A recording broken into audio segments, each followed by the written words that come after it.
Finally, we live side by side, sharing our community. We take each other for granted, living our lives, going through our days, seldom thinking of community, seldom stopping to think of the needs of our neighbors, and caught up in living and providing for ourselves and family. Community is just there, and we take it for granted. Until disaster strikes, or hardship comes, or weather rages, then we suddenly and desperately need our community. We need it to help us survive, keep hope alive, and to live. It is community that provides the essential safety net, protecting each of us in the face of loss and tragedy. It is our community that brings out the neighbor in us all. Today, I will do something to build my own community, making it stronger for all of my neighbors and myself. Amen. I pledge allegiance to the flag of the United States of America and to the republic for which it stands, one nation, under God, indivisible, with liberty and justice for all.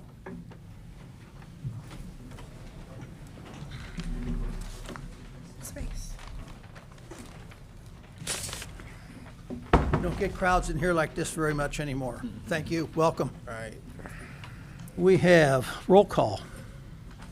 Mrs. Lingo, Mrs. Moody. Here. Mr. Parsons. Here. Mr. Redding. Mrs. Dosa. Here. Mr. George. Here. Ms. Sheets. Here. We have two members missing tonight because of illness. So would someone like to make an excuse for them? Make a motion to excuse Mrs. Lingo and Mr. Redding. Okay.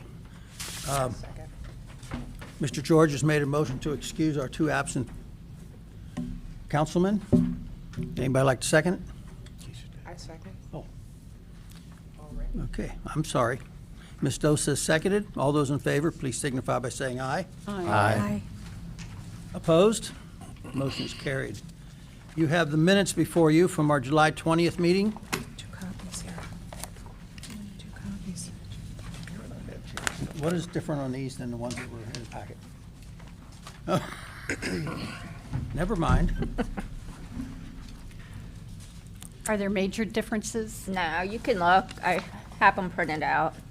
Just spelling, periods. Okay. I have one change on my report on page 3, the Finance Committee report. That meeting was scheduled for today at 6:15, 8:17, not 8:07, although it's been postponed.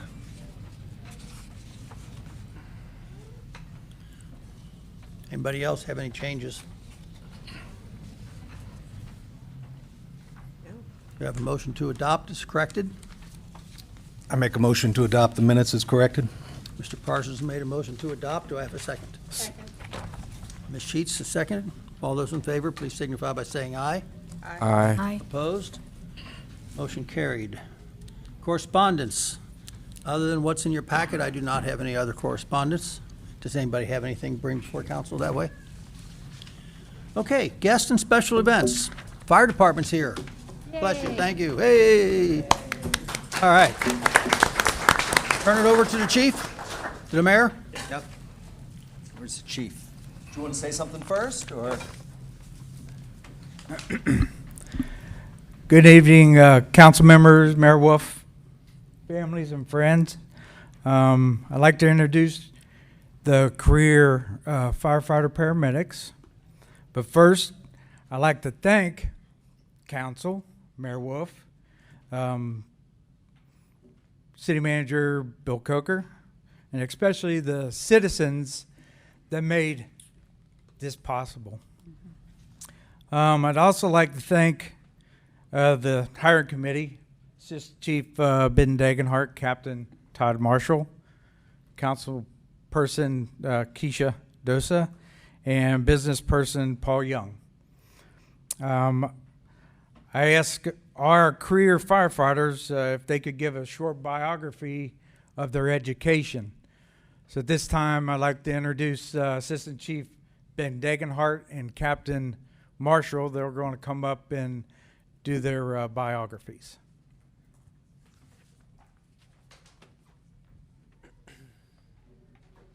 Hello, thank you very much. Before we do our introductions, I'm sorry, we're just going to postpone just a couple minutes. I think it's fair just to talk about how we got to where we are to this point. Council, I know you're familiar with it. Maybe not everybody out here is. So before the announcement for full-time even went out, there was a lot of stuff that went on behind the scenes. Trying to develop a plan to supplement our part-time staff, just because the people weren't there. It's probably a global issue, but definitely the area, hard time getting part-time personnel. And we felt it was going to be best for us to, for our department, for our community, to hire full-time people. Obviously, we had to work the numbers. Chief spent countless hours getting those numbers, along with many other people. And before he even presented, I think, to Mr. Coker. Once that was kind of all taken care of, then they presented it to council. They obviously liked the proposal for what it was, and so it went out to the voters. Obviously, with the voters, it wouldn't have been here if it wasn't. We wouldn't be here tonight if it wasn't for the voters. So again, we thank you. We can't thank you enough because of this mile marker that we've created with your help. After that, after the passing, then we had approximately about 30 candidates that applied and tested. After that, they went and they took a written test just to make sure that we have kind of some of the basic knowledge that we think a firefighter or paramedic should have. Most of those people moved on. And then they went on to a physical agility test, do different tasks and stuff that would be common on a fireground situation. Physically, along with part of that also roped into there is following directions. Because obviously we want you to follow directions when you're in a critical situation. After that, we went on to do some interviews, and which, again, was Ms. Keisha, Paul Young, me, Todd, and Chief. And we picked we picked our top candidates from there. They went on to do a background check. Obviously, we want to make sure that no criminals have made it this far. We're going to check and make sure that they're safe, because obviously we're going into people's homes and we want to make sure that we're safe, that our community is safe. So that's just a routine thing that we do for all people, all hires. Background check, psychological assessment, and a polygraph. After that, we've selected, based on all those combined scores, we came up with 7 people, and here they are today. So we wanted to share this information again, just to remind you about all the people that made this possible, the planning and hard work that went into this.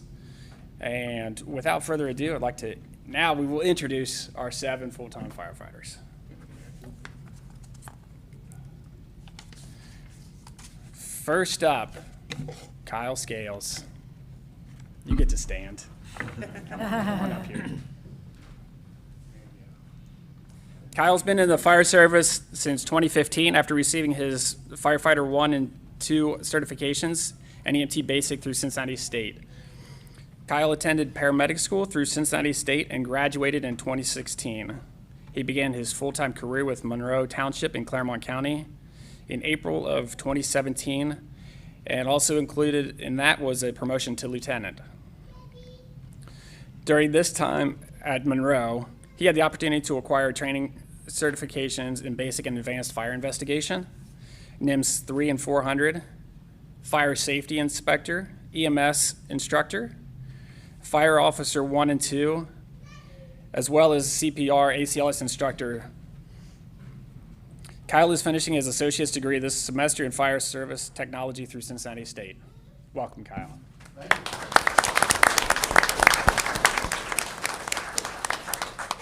Get handshakes later. That's okay. That's all right. We put you on the spot. Next up is Keith Peace. First person always messes it up, right? That's all right. Oh, you can stand over there. Okay. Keith started his fire service career as a fire explorer with the City of Cheviot Fire Department as a junior in high school. Keith attended Scarlet Oaks, where he obtained his firefighter and EMT certification in 2007. In 2011, Keith attended Cincinnati State, where he obtained his paramedic certification. Keith was a full-time firefighter-paramedic at Colerain Township, where he obtained his fire safety inspector certification and fire instructor certification. Keith graduated from Cincinnati State in 2015 with an associate's degree in applied science of aviation mechanics. And finally, Keith obtained his fire investigation certification through the Middletown Fire Department in 2016. Welcome, Keith.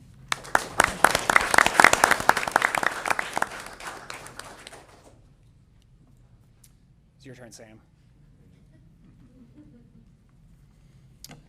Firefighter paramedic Sam Kemper.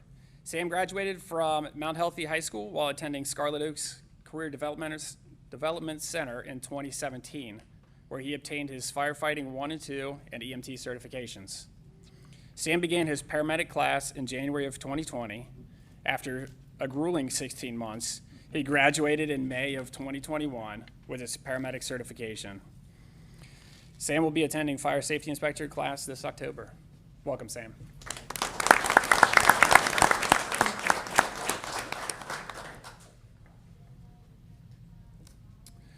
Mitch. This is Mitch Weethorn. Mitch has been a resident of Mount Healthy since his entire life and went to Assumption Grade School. Mitch graduated from LaSalle High School in 2017. He obtained his firefighter EMT through Scarlet Oaks Fire Academy in 2018. Over the years, he has obtained his rescue certifications, including hazmat technician, swiftwater rescue, confined space rescue, and rope technician, all through Scarlet Oaks. Mitch obtained his paramedic certification through the Colerain Paramedic Program and graduated in May of 2021. Mitch looks forward to being part of the fire department to help better the department and community. Welcome, Mitch.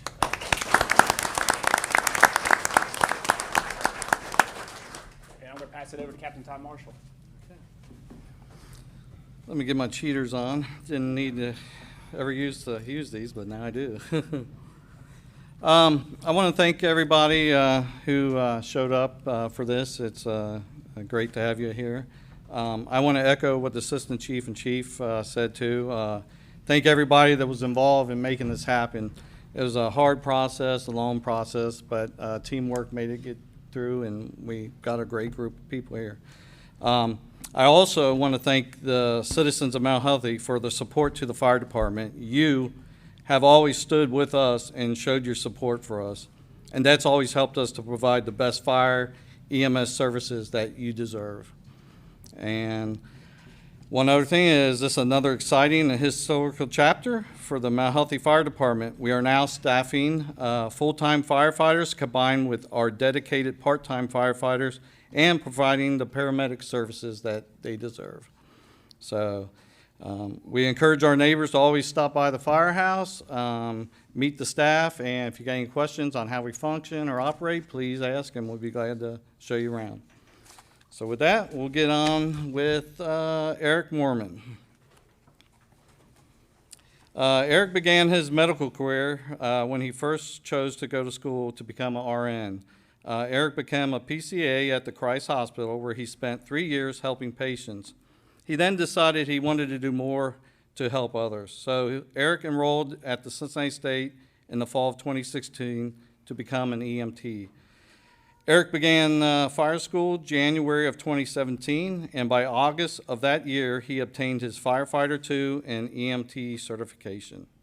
Eric enrolled in the paramedic program at the Cincinnati State Community College, worked through the COVID pandemic to finish school and earn his paramedic certification. Eric took his national registry January of 21 and became certified in the state of Ohio as a paramedic. Eric also became a car seat tech in April of 2021. He's scheduled to go to fire inspector class in October, and Eric can't wait to see what the future holds for the city of Mount Healthy. So welcome aboard.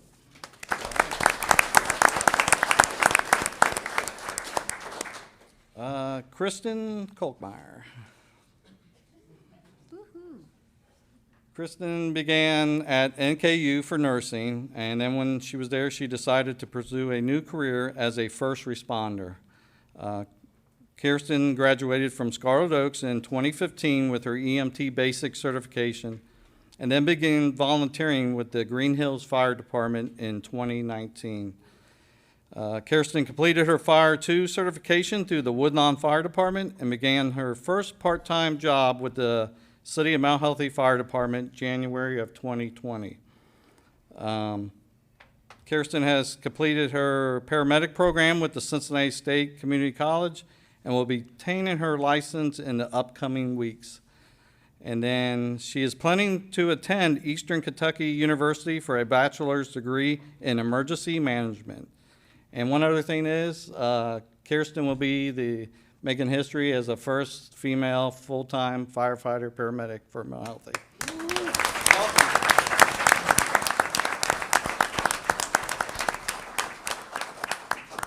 Seth Gobby. Save the last for best, the best for last. Seth graduated from Lebanon High School in 2007. Seth enrolled in the Cincinnati State Firefighter Program. In 2008, he received his Firefighter 2 certification. He then enrolled in the EMT course at the Warren County Career Center and received his EMT basic certification that same year. 2009, Seth started part-time with Lebanon Fire Department. 2010, started part-time with the Mount Healthy Fire Department. And then in 2011, he started with Deerfield Township Fire Department as part-time as well. Seth had an opportunity to obtain a full-time career job with the DeKalb County Fire and Rescue in 2016 down in Atlanta, Georgia. So he left and pursued that. While he was there, he obtained his advanced EMT certification that year. Luckily, we got Seth back. He returned back home and came back to Mount Healthy Fire Department in 2019, then enrolled in a paramedic program through Cincinnati State, and he graduated the paramedic certification this year. Coming up this fall, Seth will be attending a fire inspection course. So, welcome aboard. Okay, I believe turn it over to the mayor and city manager. Swear you in. Yep. I'll stand in a line, have you facing the crowd so your family can get good pictures and a good view. Stand out of the way. I ask you to raise your right hand and repeat after me. I, and then state your name. Do solemnly swear. That I will faithfully and impartially. Discharge my duties. As firefighter of the city of Mount Healthy. And to the best of my ability. Will discharge the duties of this office. So help me God. Congratulations. All right.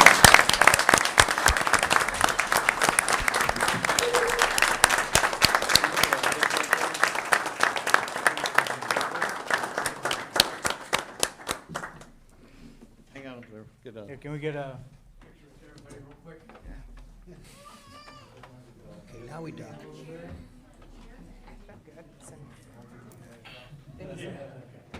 Does it work, or we have to sit somebody down? Gotta get a good picture. Thank you. No, thank you all for coming to Mount Healthy.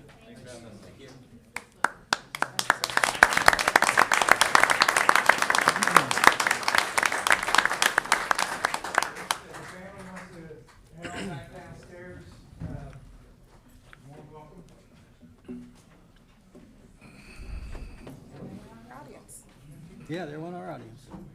That's all right. They're not Add it throwing for a little tomatoes or bit. anything. Can we go with them? Yeah. Yeah. You grilling out? I know, right? Make sure you save us a plate. Yeah. Quick, just hearing at the next one. That was very, very exciting. Yes, it is. Long time getting here. Tell me about it. Yep. Well, you were very involved. I appreciate that. It was many a Saturdays and many a flights up and down the stairs. Doing those agility testing. Sylvia. Man. We've never had a full. Hi, Sylvia. Want to come up and sit here just for old times? I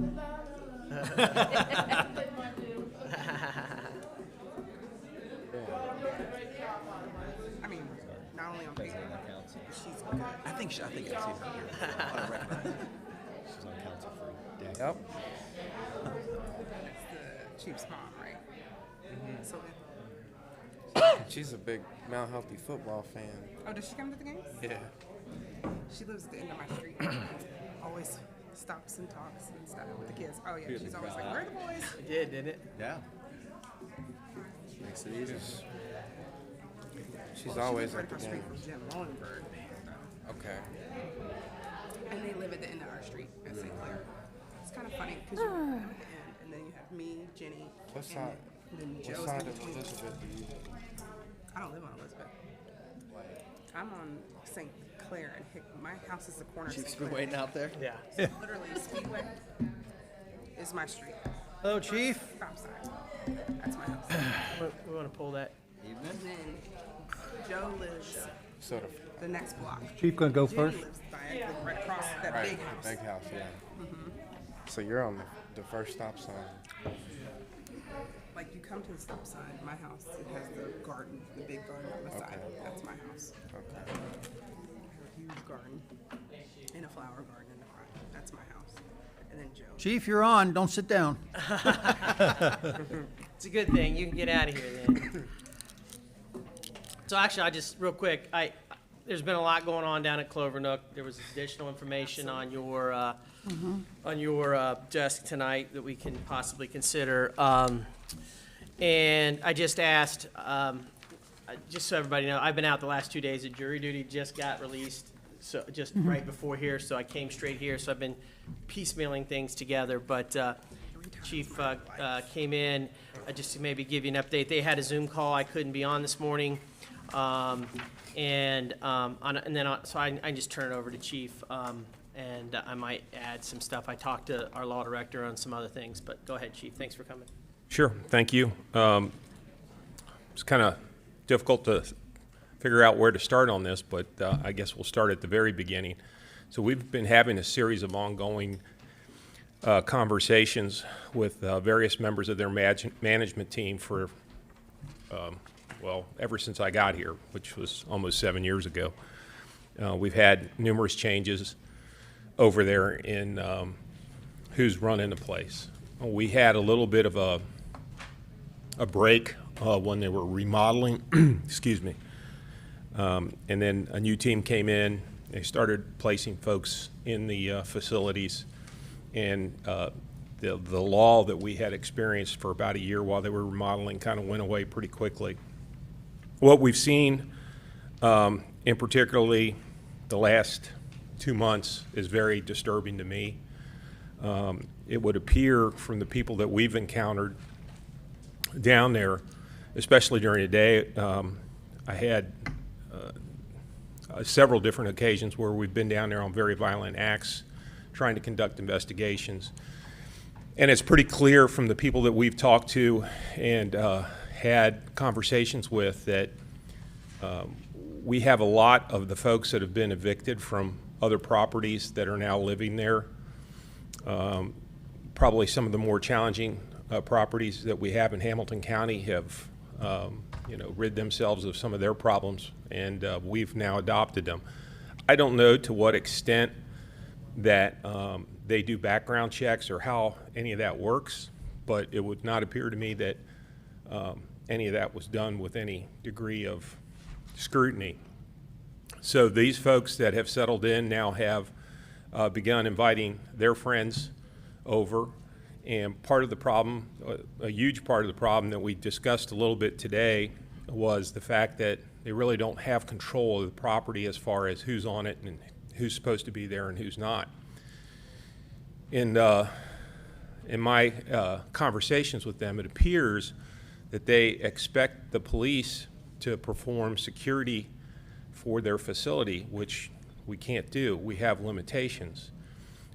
As I've mentioned to members of council individually and collectively, you know, we're not about being the scare police. We don't do that. And if we have a legal reason to stop someone or talk to someone, obviously we will pursue it. But we're not in the business of scaring people off or pushing people around. It's just not the way we police. And their expectation is that we will intervene on private property, which creates all kinds of legal challenges for us and puts our officers in very precarious positions. And it really drives a wedge between the good folks that are living there, and there's quite a few that are basically being held hostage by a very small percentage of people. They identified 6 families that they're having concerns with. I would tell you that that's not an accurate figure. There's quite a bit more than 6 people that are causing problems over there. What we saw over the weekend, we were having an event. We were pulled away from that to respond over there to a shooting and stabbing where an individual was robbed as he was walking his dog. And 2 individuals came up and asked him for his money. When he said he didn't have any, he was stabbed and then pushed aside, and 2 shots were allegedly fired at him, and that's under investigation now as well. So when you have those types of situations occurring, this last shooting homicide that is being investigated at this point, and I really can't give you a lot of details on it, but we do have some positive things that are occurring as far as identifying individuals on that. That was a situation where a large caliber rifle was discharged in the middle of a day with probably about 50 or 60 people standing around. And I counted at least 5 or 6 different impacts on the building itself and in trees and in various grills over there. So it was just a spray and pray kind of a scenario by the shooter who was targeting this individual who passed as a result of his injuries.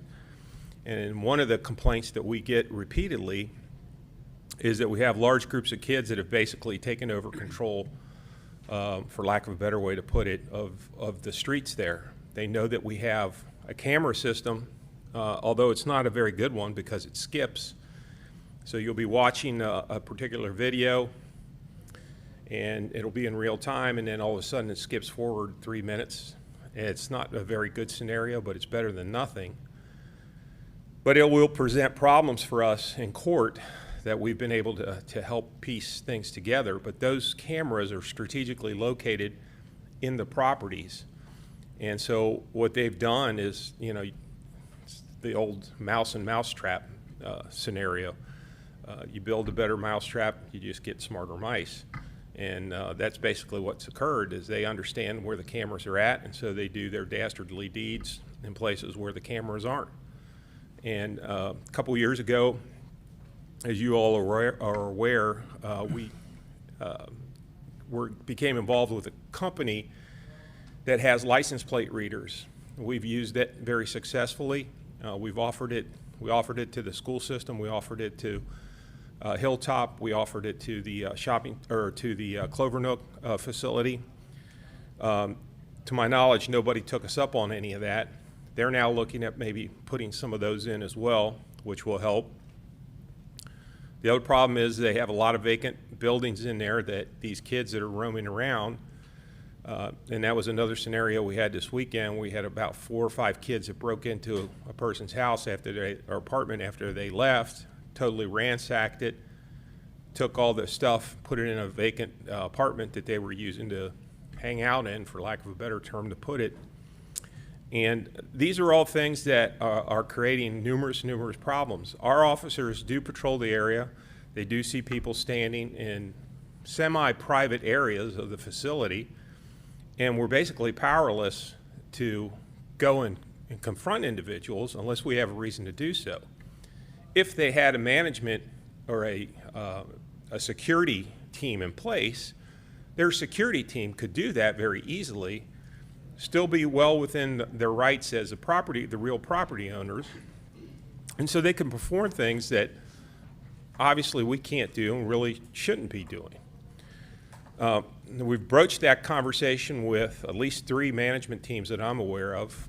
No one's, to my knowledge, has really taken us seriously on that. We did have a small company that was working with them, and we tried to support them as best we could. We provided a radio for them so that they were in close contact with us. We backed them up.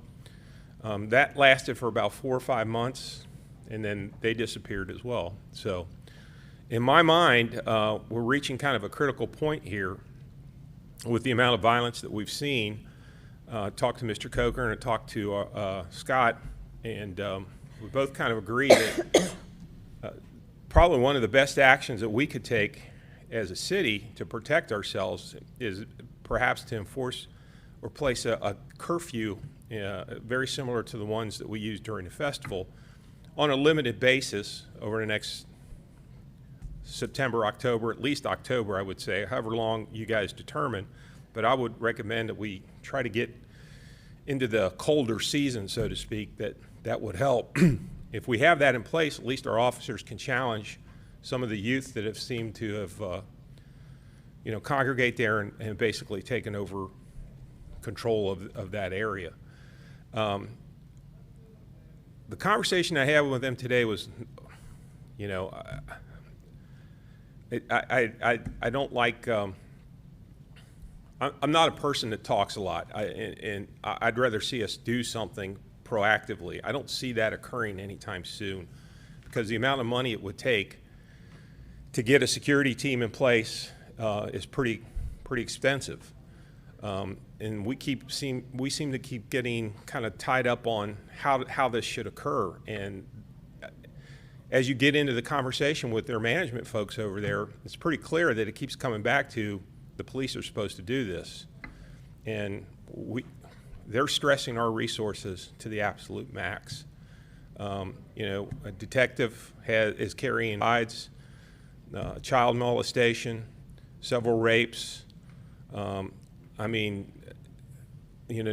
the weekend, he picks up another aggravated robbery, felonious assault situation. I mean, there's only so much that we can do. They have a responsibility to the people that they have put in there to provide safe, clean housing for them. And the only way that I can see that happening is to have security on site 24 hours a day, people that know where the vacant buildings are, people that know who belong there, people that know the people that don't belong there. They need a better camera system. We've recommended to them that they assign parking spaces to tenants. They haven't taken us up on that. That would help us out tremendously to at least understand who's supposed to be there and who's not. And right now it's a free-for-all. It's wide open. We have people coming from all over Hamilton County. Our officers, since June, we have 8 pages of runs over there from everything from, sick person to homicides and shootings. We just can't be there 24 hours a day, 7 days a week. We have too many other things that we have to do. They need to get a competent security group that is there at least 24 hours a day, 7 days a week, at least till things get calmed down and stabilized. They need to do a much better job of screening people. The other thing, I talked to them again, this is again the 3rd time that I know that I've mentioned this to them, is they have a very serious domestic violence problem there. And part of that is because of the transient nature of the people that are there, and they're cohabitating with all kinds of different folks and bringing people in. They get into arguments, they get into fights. Thankfully, we have Divert that helps do some of the screening, but it's not uncommon to make 2 or 3 arrests there a day for domestic violence. A Divert group, which is the domestic violence group that we partnered with, are up there constantly trying to address the needs of the various victims up there. And it's a very unhealthy situation all the way around. I don't know that curfew will work, but at least what it will do is allow our officers to have a legal basis to begin at least a conversation with folks they see milling around up there. And I will tell you, in all candor, that's a very high-risk thing to do right now, but I don't know what else to do as far as getting some kind of police presence in that area and trying to get some of this stuff calmed down. The people that have been shot, the people that have been stabbed, the people that have been robbed, for the most part, not all, but for the most part, aren't from Mount Healthy. You know, the addresses that we see are familiar to me from my past, you know, the Webman Court, the Winton Terrace, you know, English Woods, those kinds of communities are sending a whole lot of their folks over here to occupy their time, and they're not doing it in a very constructive way, at least in my opinion. So that's kind of where we're at. Yep, thanks, Chief. And I don't by no means think I'm defending them, because I know I watched the meeting last time. I wasn't here, and we scheduled a meeting after that to start these conversations. And just to add, you know, to what the Chief is saying, and I would say, you know, sometimes you hear the analogy, two steps forward, 3 steps back. I would say maybe we're 3 steps forward, they're 2 steps back, because they at least are engaging, right? Yep. I mean, you know, they do on a regular basis. I know they're coming back down. We're not seeing the results we want, but they are. And I think another thing to add is, every time, you know, we were there a year ago, Chief, in the height of COVID, and meeting with them, and we were being introduced to a new management team, right? And that they were going to make the difference, and that was the reason why we had all the reasons why things weren't being cut and garbage wasn't being picked up. And, you know, luckily at that point we weren't having the concerns that we've had over the last few weeks. And it was going to be the difference.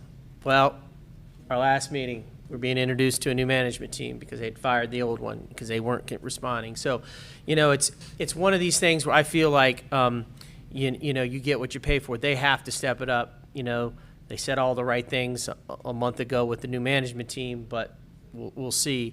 You know, there is also, we've kind of, you know, reluctantly agreed to try to establish some extra duty details down there kind of in the interim so that they can get a security team hired down there.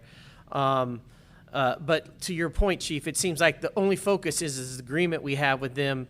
You know, it's like the house is on fire and they're worried about what the drapes look like, right? I mean, it's like you got to keep this thing moving, and so, you know, we're going to continue to add the pressure of we've got to start seeing results. Yeah, you're right. Their camera system isn't great. They blame it on Wi-Fi. They have trimmed back. You know, we hear they're going to purchase the license plate readers, but it just seems like but there's an excuse. You know, it's starting to feel like these excuses are because, like you said, they don't want to spend the money that it's going to take, because it's going to take quite a bit of money. But they are engaged. I know you're meeting again with Alicia, and we'll continue to report back to you guys and, you know, hear you out. And if you ever want to be part of one of these Zoom meetings, we've been by. I know Bob was able to attend one. They're terrible. The Zoom meetings down face to face, Yeah, and yeah. you know, I do have a meeting with their head person that's coming down from up northern Ohio next Friday at 3, and I'll certainly report back. One of the things I mentioned to them is, you know, they want to go to other police agencies to try to get off-duty officers to work. I certainly encouraged it. We've tried to do that with other agencies. The sustainability of that is hit and miss at best. You know, you might get an officer or 2 officers, which is what I told them too.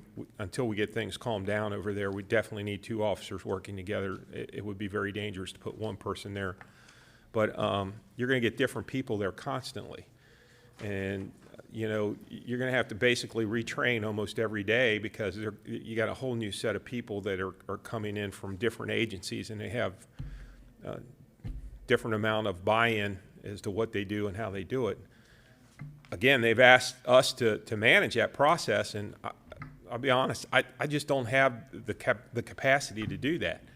And, you know, I've seen this in the past, and what other companies, and I'm not saying this is what their motive is, but what other companies want to do is they want to hire a police detail so that if something goes bad, they can stand in front of the public and say, well, we hired a police detail, it's their fault. And, you know, we don't have the staffing to do that. Our officers are working pretty much as is. They're going to court almost every day, and that's another expense to having police there as well. So I'm happy to assist. We're happy to support. you know, we'll do anything we can to get it under control. I've given them the same ideas numerous times, and none of them are cheap, but they'll work if they apply it and get the job done. But Chief, I'm very scared where we're going right now. they were supportive of this curfew, right? Yes. Okay. Well, let me take that back, Mr. Coker. I told them about it, and the comment that we got back in that Zoom meeting was, we appreciate your input, and we'll take it under consideration. But they did not offer anything that was offensive. If we go ahead with this curfew, you have to keep in mind, and what I suggested to them was that they put this in their leasing agreements, that between whatever hours, 10 o'clock, 11 o'clock, they don't have kids that are out unsupervised, or young folks, I should say. If they would put it in their lease and have a security folks, they could have a lot more impact. All we can do if we pass that is enforce in areas that the general public has access to. So that would primarily be parking areas, large parking areas, sidewalks. We really can't get into some of the nooks and crannies that exist there because of the legal challenges involved in that. So we would have to be out on the sidewalks and in the parking lots, which is a lot better than what it is right now, because right now it's just pretty much free for all. I'm confused. Do we have, now we're gonna have, we do have a detail that's gonna be there of our police or not?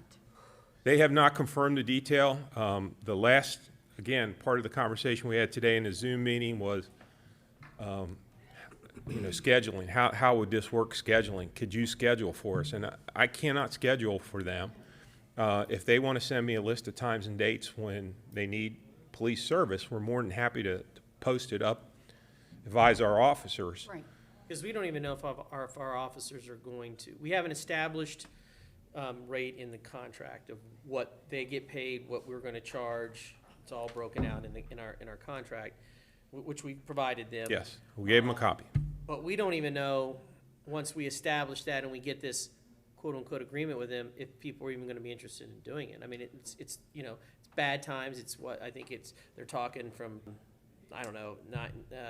Well, the last I heard was like 7 o'clock at night to 2 or 3 o'clock in the morning, primarily on Fridays, Saturdays, and Sundays. Yeah, so that's not a prime time for people to go and want to do these things. So we don't even know if that's going on. We're trying to, what we keep saying is we're trying to get them to the point, do they get this, to get this staff, this new security company hired, and so, but it's like it's all of our energies talking about this damn contract and how's the scheduling going to work. It's like, so that's the frustration part. So Yep. Chief DeMasi. Yes. Excuse me, Bill. You talked about security and cameras and what exactly is, and I guess that will come later, but have they talked in detail or talked to you about maybe possibly imposing sanctions or some type of fee to the people that live there, that if it's traced back to them or people in their homes, some kind of penalty? Yeah. No, they didn't talk about any penalty. What they did talk about was, and just so the council's aware, every day we have a records management system, and so every day I start my day with going through our reports from the night before. And we started this practice, I don't know how many years ago, where if we see something in Clover Nook, we send it to their management so that they have it almost instantaneously. And in Ohio, the open public records law, Sunshine Law, requires us to redact certain things, especially as it relates to victims. I tend to lean more towards giving them the information, especially if it could affect the community safety, to give them more information than we probably should be giving them. But we do make it available to them. We make it available to them in real time. They're getting it at the same time that we're getting it. What they've done in the past is they have evicted some folks, but the eviction process is very slow and cumbersome as far as like fines or that. And that kind of gets back to my first statement is, I don't know anything about being a landlord by any stretch of the imagination, but it would seem to me that if you screen effectively, and have rules, that leasing agreement, quiet times built into the leasing agreement, you know, who can be on the property, who can't be on the property. And more often than not, especially on the domestic violence situations, we find that the two parties Or not even on the agreement. and are not even on the lease. So we have people in these homes that shouldn't be there. Well, that has to come from them. They have to enforce that. Yeah, and we don't get a lot of That's where we cooperation. feel on like a those. strong management company. You know, part of the problem, you know, we found out, I think our meeting in July, is that it was still getting sent to the old management company, but it always is, and, you know, it's. They never bothered to tell us that, Yeah. you know, we've changed management companies and you need to send us. So gosh, I don't know how many reports I sent to the other management company, whether they got it or not, I don't know, but we were sending them and we continue to do that. Right. And I'll just to kind of wrap this up, what's the extreme, what could you do, you know, that you've heard of places where you can do like a nuisance abatement? That's really, really difficult and a cumbersome process. I know the chief was Very successful expensive. at that. But, yeah, and I talked to our law director, and I don't think he's comfortable that we're not there yet, because again, like you alluded to, we don't know exactly, although we think it's more than 6 families, there's 450 units down there. The overwhelming majority of people are there living a normal, peaceful life. It's these few that we can't Pockets. identify. A nuisance abatement would shut the whole place down, you know. That's not gonna fly. So that would be an extreme, you know, so I mean, you know, we've tried to talk about everything. So anyway, yes. Are there sections down there that could be completely barricaded and closed off so cars can't come in? I mean, you know, really, to be honest with you, it'd be nice if we could close down the street certain times of night and just barricade the street and only let people in and out. I mean, I'm just saying, Yep. if there are remote areas, is there anything that we can force them to do to barricade or put up? We talked a little bit about that today, and I think they're gonna, well, I suggested that they put a proposal together and bring it to council, and the council, my exact words were the council and the city manager would be more than willing to look at any of those types of suggestions that they may have. They were talking about almost like a key entry system where you have to plug it into the gate and the gate goes up. I think it would be tremendously helpful, especially along Clover Nook, and it could be very easily set up. And I think it would certainly cut down on a lot of the vehicular traffic that we have through there. That you know, I think it's a great idea, but again, there's a money factor involved in there, and it doesn't seem that they're willing to put out the amount of money that's needed to really provide a safe environment there. Because we do have ordinances about when apartments, maybe we don't. How many, I guess it's more or less apartment buildings, how many living units you can have. But they should have some, well, because years ago, we had a 4-family apartment building, they were trying to put another apartment in the basement. But I guess they don't enforce or have, only, you know, if you've got a 2-bedroom apartment, you can only have maybe 4 people in the unit or whatever, and they don't really enforce that, I would presume then. I don't know I mean, you know, we've had this discussion before, and Right. you know, I joke kind of like, you know, the big Catholic, I mean, you know, if Councilman Redding was here, I don't know how many people.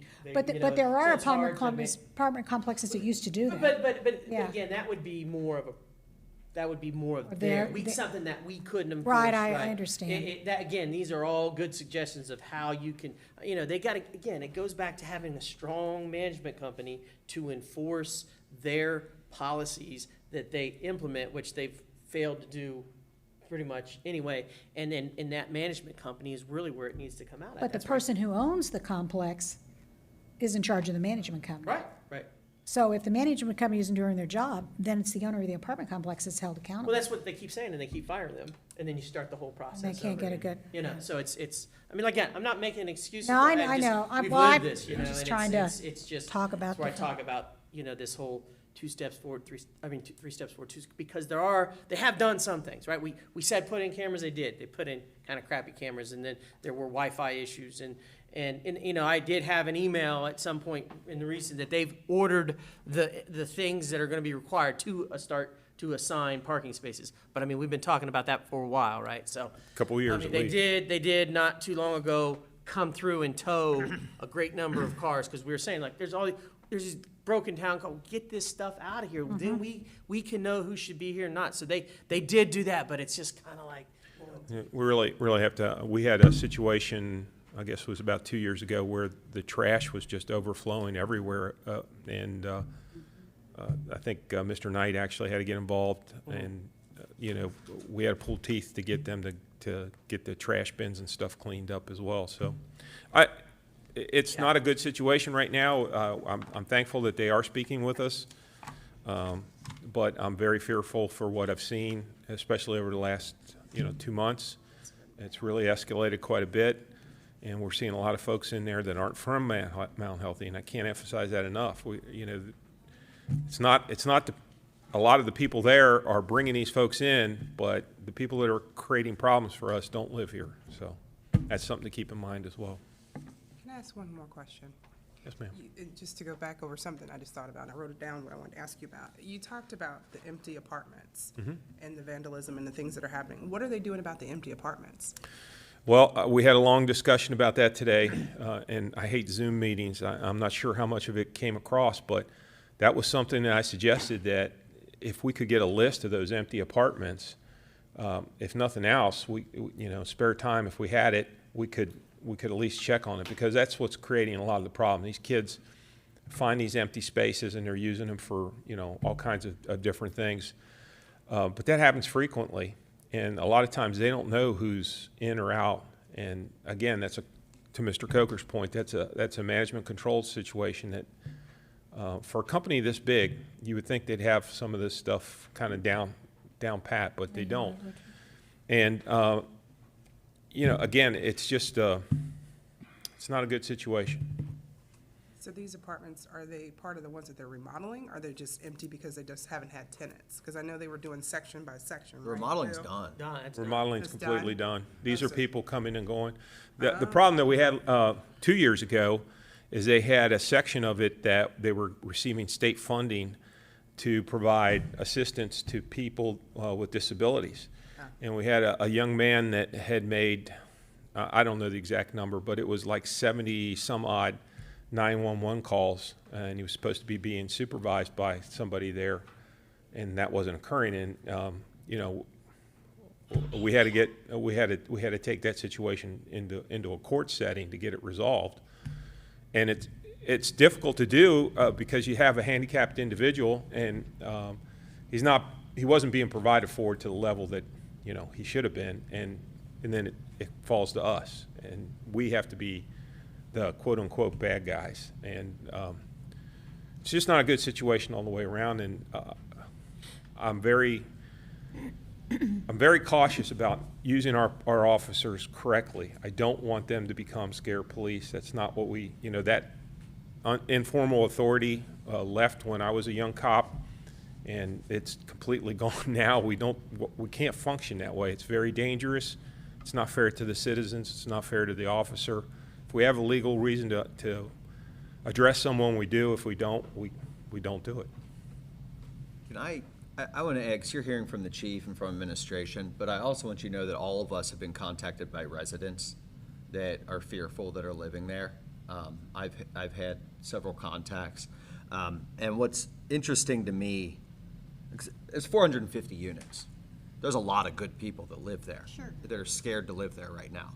And I purposely, about a year ago, made this part of my walking route when I walk my dogs. And when I'm walking through, I don't see any issues, right? I'm walking through usually 3 in the afternoon, it's fine.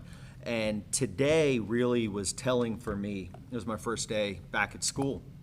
And I teach government, right? So I always give them my little spiel about how I'm in government. And Cordell's heard it, right? So I was just like, so if you guys have any issues, and one kid rose his hand in government class today and said, what are you going to do about Compton Groves? And I was like, Clover Nook Apartments. I corrected him. And he's like, I've been living there and I've never been scared like I've been the past 2 months. Like, he said that today in class, unprompted. I didn't even ask him. And I was like, I walk my dog every day. Is it really that bad? I was like, or is it just individual things popping up? And he was like, no, you don't want to walk through there. He was like, don't walk through there. I'm like, really? Like, and he was adamant. And that hit me hard today, because that's bad. I mean, we have good kids that live there, and that was worrisome. And the thing with this curfew, because I generally am not the biggest fan of curfews, honestly. especially when we're targeting kids. Going through my mind, just problem solving, I'm thinking, the last 2 victims were what, 19 and in their 30s? Is that right? No. Well, The ones that were killed. the ones that were killed were one was 17. Okay. And So- one was 21. Okay. Yeah, but So- I know where you're going, and I Yeah. agree. But the problem with it being private property, with our current laws on the books, if the kids are walking home from a football game, they're allowed to be coming home, right? They're allowed to walk home, and they're allowed to get home before they're picked up for curfew. But as soon as they hit that, and correct me if I'm saying this wrong, as soon as they hit the parking lot at Compton Groves, they're home, right? That's private property, and it's difficult for you to enforce it. That's exactly right in the sense, and that's what I'm very concerned about. This is a high risk maneuver. It's Right. not, the only reason I suggested it is because of how bad it's gotten. Yeah. I don't know what else to do. And If they won't put a security group in there to do some of this work that they should be doing, we got to step in because it's going to spill out beyond Clovernook, and it's going to affect all our other communities. And what I don't want to have is have any other kids shot or hurt or beat up coming to or from that facility, and that's what I'm trying to avoid. And I trust my officers that they have good judgment, but we're skating on thin ice. I mean, that's a great point, but like you said, there's got to be some trust on this side of it, because, if the kids are walking home from the football game, because that's getting ready to start. Starting if this the weekend. If the police officer says, "What are you guys doing?" We're walking home from the football game. We're going, all right, once you get, go home, get inside, Right, right. We're not gonna, all right, we're gonna snag you because you just walked, because game might have got over, Yeah. later or something. So, I mean, there's got to be some trust in it, but if you got to get, a lot of times, if you've got a good reason, what are you doing here? I'm doing this, that's, God, I hope our officers. I wouldn't have suggested it if I didn't have the confidence that I have Right. in my team downstairs. And they all have good heads on their shoulder. They can make those kinds of decisions. The bad thing is, some of the response that we get from people that we're trying to just have a cordial conversation with is absolutely remarkable to me. And, in my day, if police officers saw you walking in the street and said, get on the sidewalk, you got on the sidewalk. Now they get told where to go and that they have constitutional rights to be in the street if they want to be. Part of it's loitering though, too, isn't it? Because if you're walking home, I mean, if I had a child walking home and I lived in Compton Apartments, I would be concerned for his safety once he hit our apartment complex. So I would be hoping that there would be some kind of a curfew in effect, or at least something with the loitering. They don't because have that policy. Huh? Which is infuriating. I Right. lived at Clovernook and, Right. or not Clovernook, I lived at Compton Lake and I lived at Lake of the Woods. I've lived in both of those apartment complexes owned and managed by FATH. Part of my lease agreement is I had to give them my license plate and the make model of my car. Right. And they knew which car was mine. I had assigned parking spot. On top of that, there were quiet hours each night. Yeah. Like, I wasn't allowed to be out on my back porch blaring a radio after certain times, and the facility enforced that, or else I'd get evicted. Right. And that's what's frustrating, is that there's Yep. none of that. None of it. So Go ahead. question. So with this curfew, if they're out in the juveniles are out in the parking lot, and that's considered home, we can't tell them to go in? Under our current law, well, Okay. it's a gray area, It's right? a gray area. I think we could tell them that they needed to disperse from the parking area and at least be with a parent. And that was part of what Scott and I discussed a little bit, is that the way we were trying to craft this was if you were with an adult or a legal guardian, you had an exemption because there was somebody there that was responsible for you. What we're trying to address is these groups that we're seeing in there of 5, 10, 15 kids that are creating a lot of havoc, and they're totally unsupervised. I totally get that. I just don't want to add to the confusion of Yeah. what we can and can't. It's not a good situation, and as the mayor kind of alludes to, there's a lot of gray areas that we'd have to dance around, but I'm very confident in the team that we have assembled downstairs. They all have good heads on their shoulders. They understand it.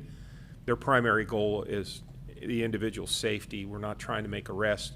We're trying to get people home and with their parents or guardians. And Again, this is a temporary thing. We'll continue to meet with them, keep pushing. You know, where are we with the where are we with the security? Where are we with the cameras? We're going to keep banging on that. So, Will we be posting notices that this ordinance has gone into effect, public notice, so people see it ahead of time? If we do it, we can certainly post it on our social media and get it out through that. definitely the management company to Their say, management company should They do have that. an email list of their tenants. Chief Demasi, Huh? is the They management do com- have an is the email management list of their company Oh, tenants. good. Oh, Yes. good. Good, good, good. And will they email it? Are they doing anything on their end in terms of, Not that I'm aware of. They're kind of asking me to do it, and, so they don't have any other policies or rules set in place? Okay. you know, what the mayor alluded to with FAF Properties, the bigger tenants, every one of them have quiet times, know where you can park, where you camp, all those things that we suggested to them. Those are all built into the lease, and they're enforced by the management company, and rigorously enforced, I might add. They even had condition of the car on it. I mean, Well, yeah, because some of the cars have we ended ran up on into my that. street. Yeah, that's right. right, yeah, we've had Because they're not allowed to park them in the complex. 'cause Years they're- ago, we had residents upset that all the Lake of the Woods people were parking on the streets. Yeah. So, yeah. which is hard because it's a public street. They- but, they still are, every yeah. action causes a reaction. But those are good problems. to Right, have in right. ways, Yeah. I mean, so. And I Unless- just, yeah. I'll entertain any questions you have, but in closing, our goal is not to make arrests here. Our goal is primarily safety, breaking up these crowds, making sure that we don't have anybody else shot and stabbed. This is just a really terrible situation that we're going through right now. And as the mayor indicated, there's a lot of good people there that are being held hostage. And those are really the ones that we should be focused on. Chief, as far as the homicides, I understand a suspect was arrested for the first one? Has anybody- We have a person of interest. I wouldn't. He's a juvenile, and until he's adjudicated, we really shouldn't, in a public forum, classify him as a suspect. But we're very confident. We have a very strong case, and we believe that he committed it. Yes. And the second case, is there anyone of interest? Yes, and Both both. Both Yes. cases, okay. We were able to do a lot of work, and again, the Hamilton County Sheriff's Department has been very supportive, and they've done the vast majority of the work. But so have our officers, and they've done some tremendous things downstairs. I'm hoping that we're able to come back to you and tell you that we got both of these wrapped up here shortly. There's some legal wrangling that we're doing with the prosecutor's office right now, and they wanted us to gather some additional evidence and things that I can't really discuss in detail in public. Chief, I appreciate all the fine work you're doing, and I have a lot of faith in your officers too. I think you've done a great job training everybody. Thank you. But my biggest concern is the officer's safety. Mine too. You can't send officers down there in these dangerous hours, one person. Right.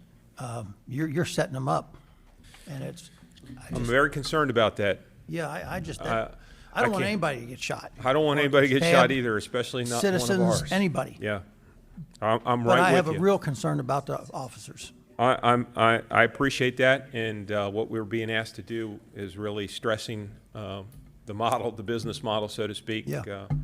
That's, I guess, a conversation for another time, but we are trying very hard to keep at least 2 officers working at all times. And my advice and my direction to them has always been cover each other. People have to understand that we have limited resources. Well, we're seeing an enormous amount of mutual aid with North College Hill, with Coleraine Township, with Springfield Township, and vice versa. So it's not just Mount Healthy. Yeah, I It's know. the entire area. Thank you. Thanks, Chief. Thank you very much, Chief. Thank you. Appreciate Good your night. time and your effort. Pleasure. Okay, we're going to move on then to public input. Anybody here who would like to address council? Come up to the podium, give us your name and address, please.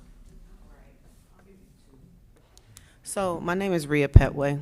I am 2 residents here. So I'm a resident on a home on Rambler, 7923 Rambler Place, and I'm a business owner on Compton.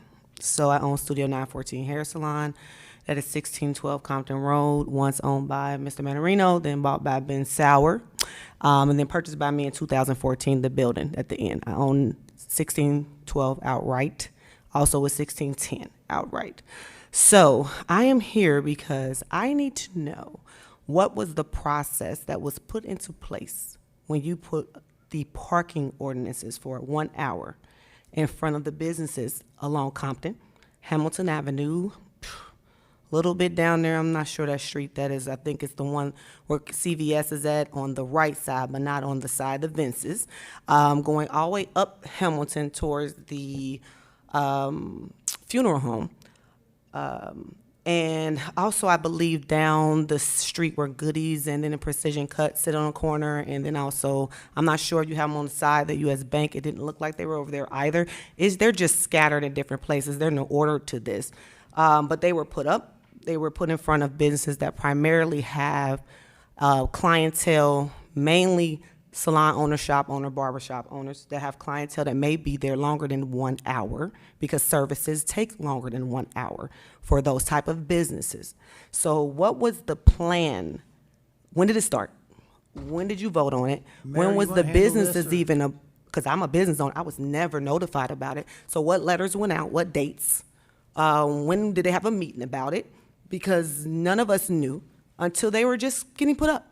And I walked out and I'm like, hi, how are you? What are you doing? We put a sign up, 1 hour. Oh, but why? And the answer I got was vague by the worker. The worker could only explain to me that there were some businesses that complained about some rental tenants sitting into the parking lots a little too long, and not allowing for some other businesses to have clientele to come in and out, like the shop, maybe yesteryear, that business, or maybe Dunkin', the Little Dutch Bakery. Maybe that was one that was affected. Maybe the library. Maybe I'm not really sure who was affected because these meetings never happened. So I need to know, what was that process? I can start if you want me to, or you want to, Mayor? I can, or you can. Oh, go ahead. Yeah, just, there were several businesses that were concerned for a while now, a couple of years actually, concerned that there were business employees and business owners and tenants that were parking on Hamilton Avenue in front of their businesses, so customers couldn't stop and run into the shops and get what they needed and go. And customers were complaining that they were not stopping because of that when spots were full. We considered a couple things for a while, didn't take any action. It then went to the Business Association, where the Business Association took it on and worked with council, and Business Association came up and requested a change in the times. We had a work session with Business Association and City Council where we discussed solutions.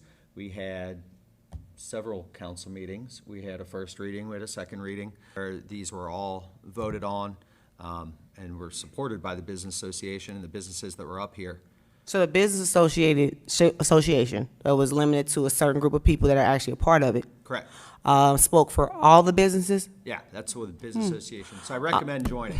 I do. Let's say that's a great recommendation, and you're not wrong. I'm going to. This has actually put me in that position where I'm just literally thrown, because this should, let's say the Business Association, that was their job. Why didn't they notify all the businesses that this was even something being talked about?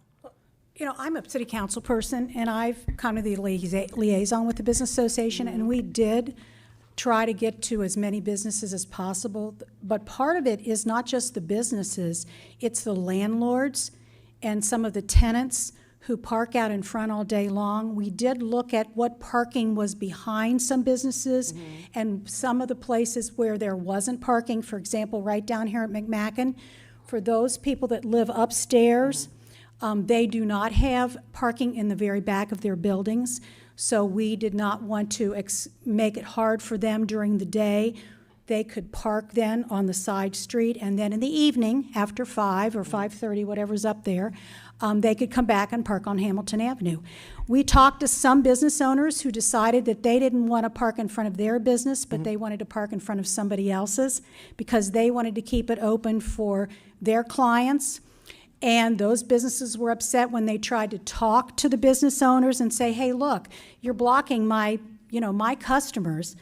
but you're parking there and, you know, you're not parking in front of your business. And we didn't want to pit businesses against businesses, to be honest with you. What it looks Well, like. because we have parking behind, we have parking lots. And let's talk about the parking lot behind. And- There's and- no well, wait. signage that talks about these parking lots behind. I've Well- been in this residency, I've been in this area. I opened a salon in 2010. I have to explain to people where their parking lots are. Let's think about North Side. North Side, when you go into it, their parking is between the buildings. Mount Healthy, these parking lots have been established years ago, so it's nothing, you can't tear down a building and make something. You know, we got a lot of historical buildings that we love, okay? Mind you, I love the one at the corner of Compton and Hamilton. It is a Black Underground Railroad historical site. It cannot be torn down. It should never be torn down. I really love that, okay, about this community, because it has history, all right? It has a lot of history with the Black community. This community does, okay? Those parking lots that are behind, there is no signage that really tells the residents nor the patrons of any business that comes to this business district that there is that's there. You know where it is? Perry on the back of it, then Harrison on the back of it. But there's nothing on Hamilton put up that makes sure passerbys that are going to shop in this business district know that there's a big parking lot behind these businesses that are for you. When you enforce up a good point. You do bring up a good point. When you enforce those ordinances, why wouldn't signs then have been made in the same time? So when those went up, the other ones went up to make sure people knew where to park. So no one got confused. The businesses felt comfortable with an ordinance. Now, imagine, I'm okay with a parking ordinance. Now, the timing, no. Because the services that a lot of barbershops or salons do, especially the African-American ones, maybe 2-hour minimum would have been more realistic. 1 hour is not enough. But since we have that, and I don't really see the police officers going around and actually giving tickets, I don't think they have time for that. With other things they don't have time for. But I don't see that really happening. So let's get our parking lots visible for the people who come to this area, because we're a walkable area, but we also are a drivable area. And we have a lot of businesses that are paying taxes, that are giving revenue to this area, this small community. So we need to make sure clients and their patrons and their customers have another alternative to park if they don't want to park on the street. Because some people have nice cars and they don't like parking anyway, but they don't know where to park, you know? So we need that to happen. The alleyways, there's nothing that even directs them back to it from the alleyway perspective. The parking lots themselves are overgrown with trash. The trees are overgrown. They're not being cut back. Lighting is kind of horrible at night. They're also being utilized by other businesses that we think that have private parking lots as well, like the school, the Mount Healthy Prep School. They let their staff park in that one that's off of Harrison. It takes up about maybe 15 or so parking spaces when it happens during the school year. And then you have the other business that's, I think, a repair shop. They store cars over there sometimes. So aren't they against something? They're not supposed to do that, just make that their parking lot. It's supposed to be a parking lot for patrons to come in and out for the businesses. And we see this happening with some of these parking lots that are behind the buildings. They're not being utilized for the businesses. And residents, it makes sense. I get that for the residents. And that's something you could talk about with the landlords. I'm a landlord, so I understand that communication that has to happen. So maybe that landlords can come up with maybe certain portions of the parking lot that they buy. They pay a premium for parking spaces. I don't know. Work it out. They haven't been very, when we've talked to some landlords and tried, they don't really want to work with us too much. But you bring up good points about the signage. And we have talked about some of the issues in some of the parking lots. I know I get a pedicure uptown, and I park in the back lot and walk there. And if it's raining, I got my umbrella. And I understand, because I'm going to be there more than an hour. And so I really think we were trying to do this for the sake of all businesses, but I think you bring up some really good points. And I will tell you, I really think it's to your advantage. It's very reasonable. Join the Business Association. Oh, I am. I'll be there on September the 3rd, I think it is. I'm ready. We can probably get you signed up after this meeting, because we have the president sitting back there. I know. And really, your voice is needed. It really is needed. And we're really trying to work this out, because one of the wonderful things is we've got some great businesses here in town. We really do. We really And do. I've been here since 2010. I don't plan on going. And if I ever do shut down my personal business, I own that building, so other businesses are going to come in place. And I'm going to have to talk to you guys anyway about making sure my businesses that I lease to, from a landlord perspective, do exactly what they're supposed to do for that community. So I'm invested in Mount Healthy in multiple different ways. And we have okay? a community group that, and we haven't done a very good job the last couple of months. It's called, we pick up trash every Sunday, so we try to get ourselves in the business district to pick up a lot of that trash. And we've had some issues with garbage cans, because some of the businesses are using up some of the garbage cans in the front. So we're trying to work at how we can help with the garbage situation too. Oh, because I've got we- on people's nerves about the garbage in the back in the alley between know. I've called and I was always directed to that, I guess it's a number or something I'm supposed to call. And Yeah. because I've been frustrated about some of the owners who have certain businesses that really Right. neglected how they dispersed and got rid of their trash. And I'm like, what are we doing here? This is looking a mess, because even though my business is facing Compton, the Right. side is still my Right. business. And I don't want it to look like a trash heap. So that's concerning for me, and I'm vocal for that too. I want to make sure y'all know I'm not here to be combative.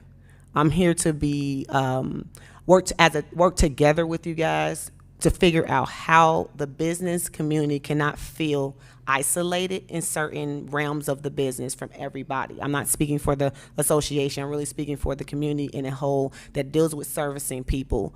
And our services take longer. And that 1 hour, it wasn't sufficient for us. And it really ruffled a lot of feathers. I'm the only one, because I went around and talked to people.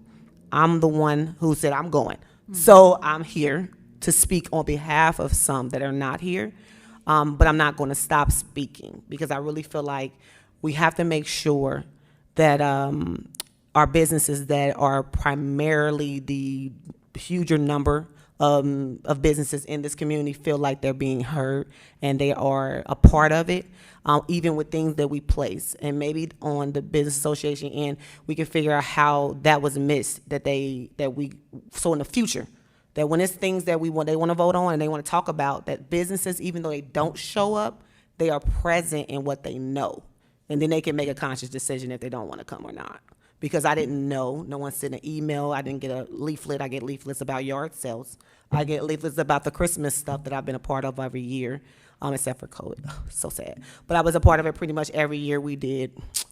I was the one that made the face paint. I was the face painting business all the time for the kids. That's what I did every year, okay? And I want to get back to that, but I do also want to know what's going on, so I don't have to, because I have little old ladies that I make sure they can park in the front.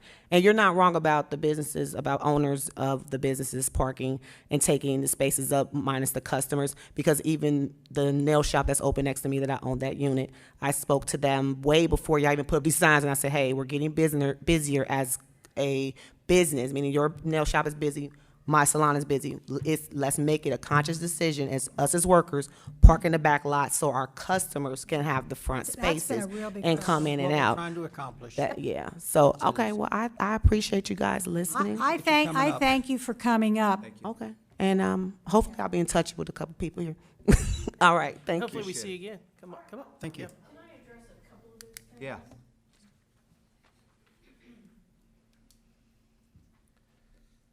Kim Cremines, 7340 Perry. Part of the issue is that I run into as the president of the Business Association. We have a membership committee. I just talked to one of the people on the membership committee who said that they have spoken to someone from your establishment. It's been obviously before COVID because our membership committee has not gone out. But we've had this membership committee go out and talk to people, and what we run up against is people say, yes, I'm going to be there, I'm going to be a part of it. What's very frustrating as a part of the business association is people don't see a value in the business association until there's a problem. And then all of a sudden, they're like, hey, Kim, how can you help me? What can you do here? And it's like, well, wait a minute, why when we talk to you at one of the Christmas walks, why when we talk to you about this, did you not find value in it? So you're right, we probably should have sent a letter out, and we discussed it. We talked about the mayor and I sending a letter out and talking to people, or, you know, letting them know about this. Point, I feel like, okay, you know what? I feel like I'm banging my head against the wall. We send people out to say, hey, this is what's going on, you know, this is part of the business association. And I get, not everybody has time to come to meetings. But if you are a part of it, then you would know this is something that, you know, the members are coming up. And even if you just wanted to come to 2 or 3 meetings to say, hey, this wouldn't work for us, this wouldn't work for this business. But we send things out and then nobody responds. So at some point, we get a little frustrated saying, you know what, if you want to be a part of it, you know where we are, come see us. So I would love for you to be part of it. I would love for any of the other businesses to be a part of it, because it is very frustrating to, like I said, I've had people that are not part of the business association, they have an issue, then all of a sudden they're, hey, Kim, what can you do? And I'm like, wait a minute, I'm coming up here sticking my neck out for somebody that doesn't see the value in it till there's a problem. But I would love to see, you know, more of the businesses be a part of it, because we're all stronger together. I mean, you know, if there's issues, you know, the city council and the city, they're willing to work with us and solve problems. So I would appreciate, you know, if you want to join it, and if you get any other businesses that want to join it, we'd love to have you. And I apologize on my end. I'm an educator, I'm an instructor, I also travel nationally and I teach higher education. I am really busy, but I've never, it's a moment in time when you realize you got to slow down a little bit. To be Sure, present. sure. And this was one of those moments for me where I realized I needed to be present. And I hated that this had to be it, but I'm saying in front of everybody here today, that I'm going to be present because, like I said, I'm invested. So I definitely, from here on out, you need to know. Sure, and I mean, you know, there's a lot of the businesses that, you know, are invested, that I own my own property. You know, there's a lot of the businesses that don't own their property, but they've been around a long time, you know, they're invested, and they want to see the community, you know, thrive, and we want all our businesses to survive. So, like I said, if you talk to any other businesses that you know, we'd love to have you. And if I can get your contact information after that, I'll set you up on the email list. But like I said, the whole parking thing, you know, it was one of those things we probably should have sent things out. But like I said, I get to a, you know, we talk about being busy, you know, we're all running our businesses, we're all busy. And I kind of feel like, okay, my frustration level's up here. And I'm kind of like, okay, I should do that, I should do that. It didn't happen. So that's all I wanted to say. Okay, thank you, Kim. Thanks. Anybody else who would like to address council tonight? Come on up, sir. Give us your name and address, please. Yeah, you have to remember that. My name is Ken Cobb. Address is 1457 Southampton Court. And pre-COVID was my first time getting to talk to council. It was about a fire levy that was getting planned, what are we gonna do? We're gonna do it in-house, we're gonna do it out-of-house, how are we gonna do it? I followed all the meetings. I followed the voting when it took place.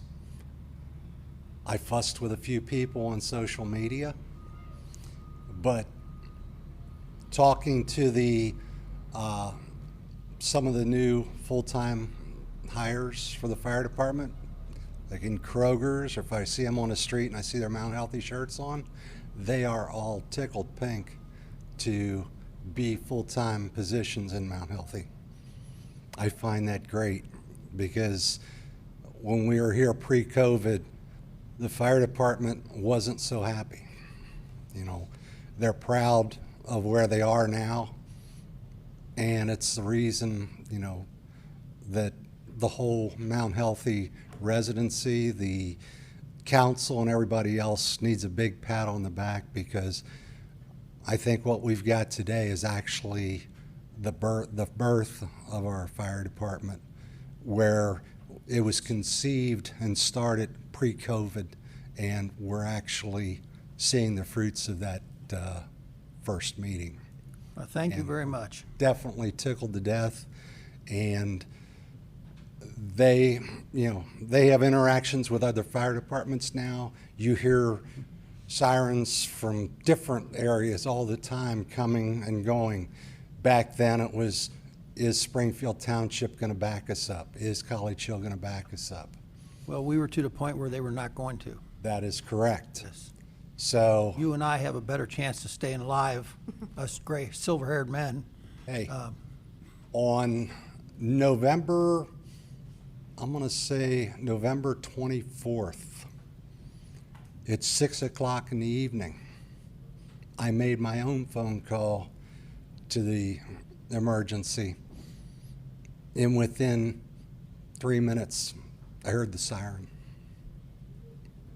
I was having a heart attack. Second one now. And I was rest assured in less than, I would say, 5 minutes, somebody had me. So, I have a personal story on that. So, but just to see what's happened to the fire department, the morale lift, and everybody seems encouraged. You talk to residents, there's not one person that I've talked to or seen on social media that they thought it was a mistake on the way the council went. So with that, I'm proud to say that, I've been here 14 years and I'll probably be here another 70 years, however long it takes. But I did want to let you know that I do appreciate the follow-through and what we ended up with. Well, it's It's very something kind to of be you to proud come of. up. We don't get many positives, and we'll sure take it, and thank you for it. Thank you. Thank you, sir. Thank you. We're very happy with what we got, too. Anybody else who'd like to address council? Okay, we're going to move on then to committee reports. Jenny, Beautification Business Partnership Alliance. Yeah, there was no Business Association meeting in August, but there will be one in September. The Alliance, the last double match at Meyer will be August the 28th. So if you would like to get to Meyer on August 28th and purchase one of the tickets that talks about the Mountain Healthy Food Pantry, they'll be making a double match for the Alliance. However, you can go at any time before that and a little after that, and you will still see those little coupons at Meyer that you can purchase, and the money goes toward our food pantry. The Alliance is in the process of hiring a new youth director, and when that youth director is hired, they are looking at maybe doing some work in the community off-site from where they were previously.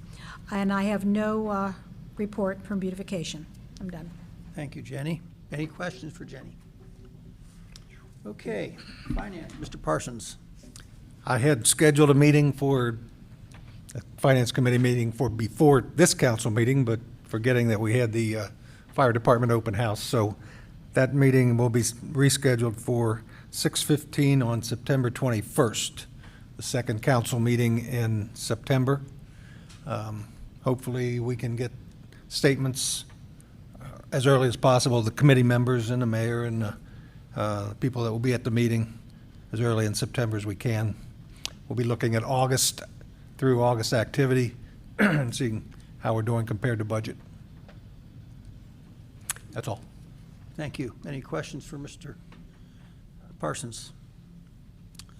Okay, Parks, Ms. Lingo is not here. Does anybody have anything on Parks that's going on? Mayor, do you have any updates on anything at the park? Just we have another concert Friday night, and then the last movie is this Saturday night, and the pool is closed now. Yes. Concerts have been having very good attendance. Good. The movie's been a mixed bag. I had almost 40 people 2 weeks ago. I had 5 people this past Saturday. So I'll be there and I'll turn it on. Whoever shows up will watch it. What's your movie this week? This week is Onward. Oh, cool. Streets and Safety, Mr. Redding is not here. School, Mr. George. As you know, the kids went to school, back to school today. This past weekend, they had a back-to-school event where over 600 backpacks were filled up with supplies and handed out to children in need. Not much besides that, just you'll see a lot of traffic and whatnot after school. So don't turn right on red, right? Right.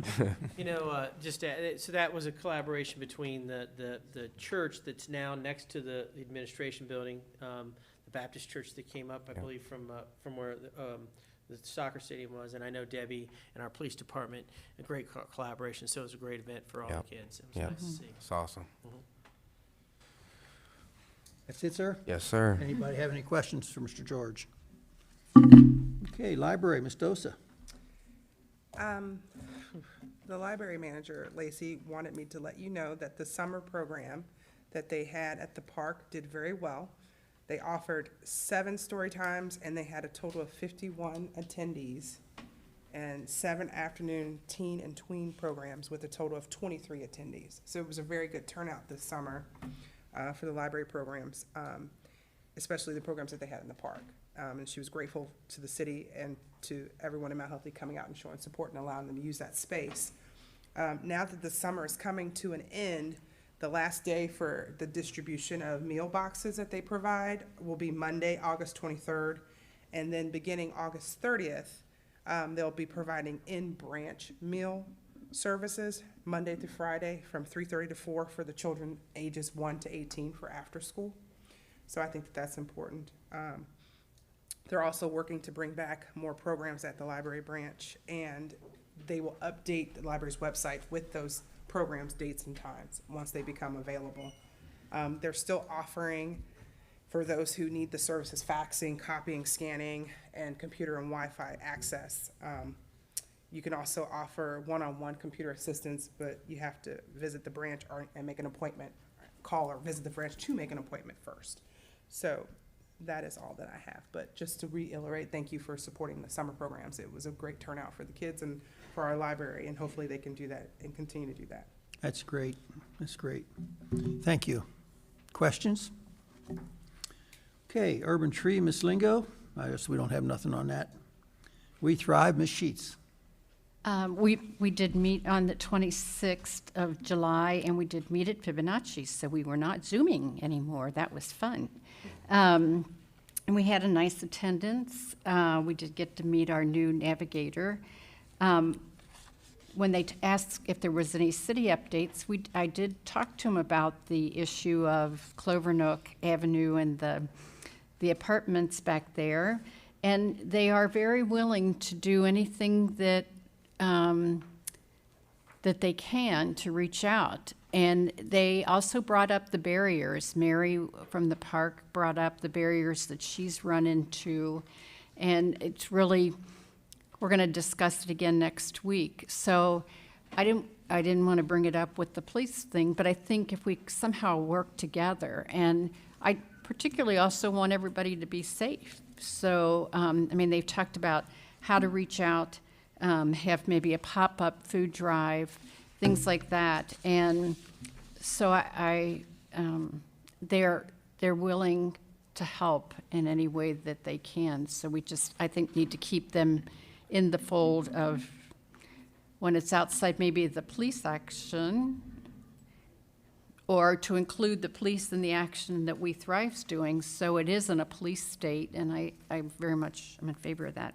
So we did talk about, and the farm update, they hope to get it asphalted this summer, and they're looking at putting up greenhouses and starting cooking classes and those things. Fibonacci has gone well, and the 4th of July market went well, so they are not concerned about having the market, the farmers market on holidays, so they've seen that that's gone well. They are working to start a culinary program, a school-based health center, after-school program. So they're busy, willing to help in any way we can. Anything else? No, it's just that, thank you for bringing up the Clovernook part. So the Girl Scouts have a representative on We Thrive that joins occasionally, and they offer free programming. And even during COVID, they had boxes where they would drop off the boxes at girls' houses with, you don't have to be a member of the Girl Scouts, with activities and videos to show you how to do it and live Zoom meetings. And it's actually been really successful in Mount Healthy.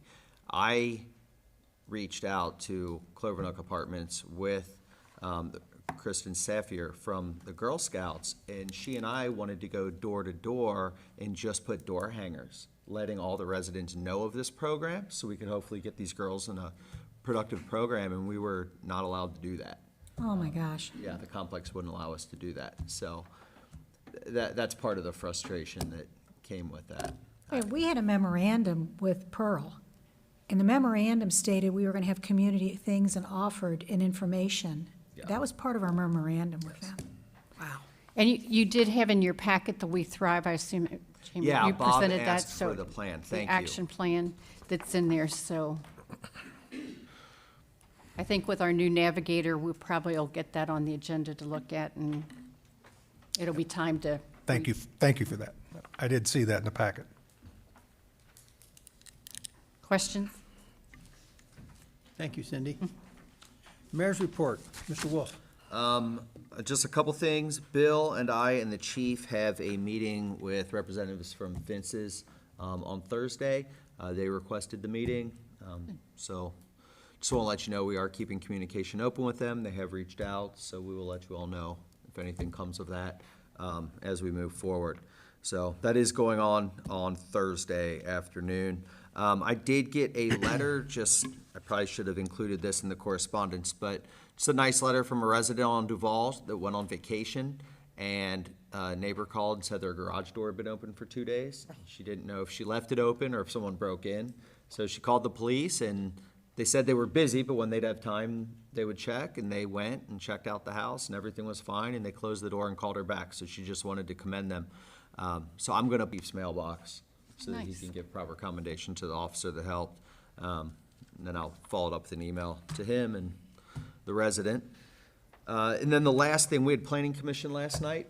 We have a young woman who is opening up a tattoo parlor inside of the building that has a bunch of different businesses in it, across the alley from Little Dutch, so between Little Dutch and A&A. She came up, gave a good presentation. We remind you with tattoos, they're not automatically accepted or denied under our core business district. They're accepted with conditions. So we did put 3 conditions. We kept them consistent as with the other ones that we have had, and she was fine with that. So the recommendation that will be coming to a council, the first condition is that she has all of the licenses and permits that are necessary through the health department. The second one is that her business hours are no earlier than 9 a.m., no later than 10 p.m. She actually said that her plan is only to do from noon to 7. She actually has an art studio is in there, and that's where a lot of her business is. So she said she only schedules from noon to 7, but we thought it would make sense so we don't have to go through the process again, just to do 9 to 10. Because if she starts at 7, it may take a couple hours, and then to clean up, et cetera. And then for the third one, she said she may do piercing in the future. She's not planning on it right now. So to make it easier for Gordon, for her, and for everybody in the process, we put a condition that if she expands to include that service, she would have to file all proper permits, paperwork, and licensing with Gordon and give us a notification. So we kind of preemptively put that in as a condition. That way it wouldn't have to go back through Planning Commission and City Council, because we know that's quite the process to do. So those are the 3 conditions we put in there. We did recommend acceptance with those conditions, so those will be coming at the next council meeting. I'm sure she is anxious to get open and get started. We're also working with the property owner because we didn't really know what all was in there. We want to make sure everything had occupancy permits, so that's being worked on right now. They did provide us with a drawing of the building that showed all of the businesses in there. So Gordon is working with them right now, which is good. So That'll be at the next council meeting, September 7th. I believe she will be here. I believe she may ask you to waive the reading rule so that she can start operating. One thing related to it as well, because it came up, is just how many tattoo parlors there are in town. Got Inc. has now shut down. They were one that we approved years ago. They are gone now, and it's our understanding the one that is on Compton across from Dwight Moody, across from Hill, is not there either anymore. Not on Compton, on Hamilton. Not Compton, Hamilton, across from Dwight Moody, is not there anymore either, so Compton and Hill. So we've lost two. It never had a sign or anything. You wouldn't even know there was tattooing going on there. So we've lost two, and if this one's approved, we will have added one. So we're not adding more than the business district can hold. What was the first one that closed? Got Inc.? Next to Vince's? No, Oh, the Got one- Inc. is further On the- down Hamilton. On the other side of Goodies, down past Goodies, okay. Yeah. So those two are gone. Then this one will be recommending approval. That process will be a public hearing. Yes, So we'll start council yes. next meeting with a public hearing for that. We can open it and close it, and then you'll have the legislation that, very similar to what we passed in January for the one that's on Compton. So are those two businesses open for someone else to come in, or do they own those buildings? There's nothing in them there that I'm aware of. Yep. Yeah. Yeah, they seem empty right now. Yeah, I was wondering about that. And then just the last thing, we had some concerns about the rental property next to Little Dutch. There were some concerns about their operations, and we did find out they do not have an occupancy permit. So the police and fire and Bill will be working on that now. Yeah, Bill got an update even on that. Bill has reached out. It's the same thing where it's these, it's a, what do they call themselves? Like an event center, rental hall. That's having something going, from midnight till 3. And you think it would, there's just, I don't know if loophole is a favor, but it feels like that because, there's businesses, bars that go through the whole scrutiny of liquor permits and having to meet those kinds of things. And, they're holding an event and there's alcohol in there. And, it's for us, it's, the alcohol, if the liquor board isn't issuing that, it's problematic. So, we're going to sit down with Gordon and Bill and Scott and just try to see, okay, yeah, that, because an event center is a business that can be on, in our business district. But is there anything in the code that we can address business centers that are having parties, that after-hour parties till 3 or 4 in the morning, the noise thing is always hard and difficult and, problematic. So hopefully there's some other things that we can use in the zoning that can, help regulate that a little bit. Event center's fine, not an after-hours bar, so. That's the end of my report. Okay, thank you, Mayor. Questions for the mayor? Okay, city manager's report, Mr. Coker. Thanks. Try to get the quick ones here first. So the pool did close, as the mayor had mentioned. I do want to thank John Peters, because John's, last year would have been kind of ideal. We didn't open with COVID. John would have been here to about July, helped that first transition. So we were just opening up this year without John. There were problems. I mean, it wasn't perfect. Greg learned a lot. I think we all learned a lot. I think overall they did a good job. John did coming back and helped out. They had a great manager over there, young man, that did a good job, and John kind of stepped in and helped some things too. So I think we'll be better prepared next year. No major events, no anything like that. So I thought it was well. I don't like to dredge up the past, but man, that was a big issue at one time in my career here where. This was something we saw coming, and we actually talked about bringing in the YMCA, and it was voted down, and it really did work out well, I think. And I think we hired a lot of the kids, from the area. So, and it was great to see tonight two kids, Mount Healthy that happened to be through the firefight process. So Yes. that was great. That was thrilling. Yeah, exactly. So, and just real quick, a reminder, we will have an executive session, kind of like we've done in the past on real estate. We'll just make a motion to go into that. We can probably let the because we don't come back and do any business, we just adjourn, so it's not, we can even allow, I think we have a new person back there operating the camera, they can go ahead and shut down. That's just what we'll need to do. So a couple of the other meatier topics tonight. I guess I'll start with the OPWC. I put that information in your packet, so that's coming again. I think maybe in light of Joe not being here, I think we have a little bit of time. But just a reminder, we don't have to keep this. We can always, this is a fluid kind of priority list. But last year, our number one priority was funded, if you recall, with being Hamilton Avenue. It's a great project that will be starting in the spring of next year.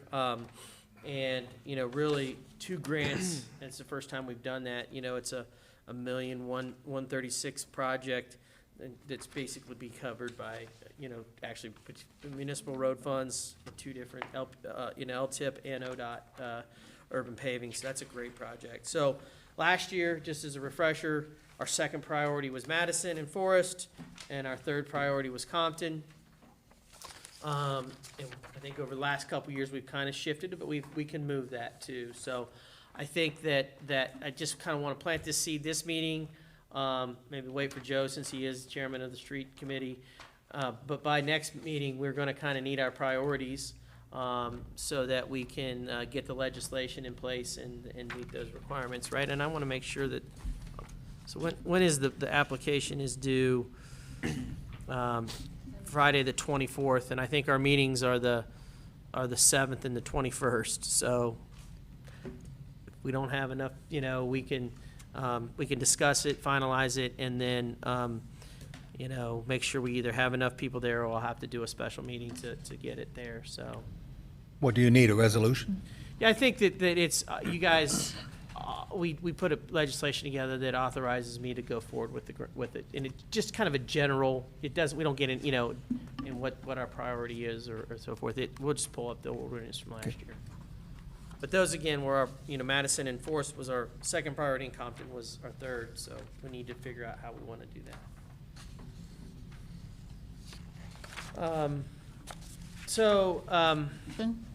Yes.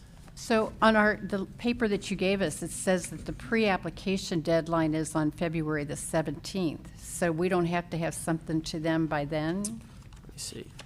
I thought I looked at.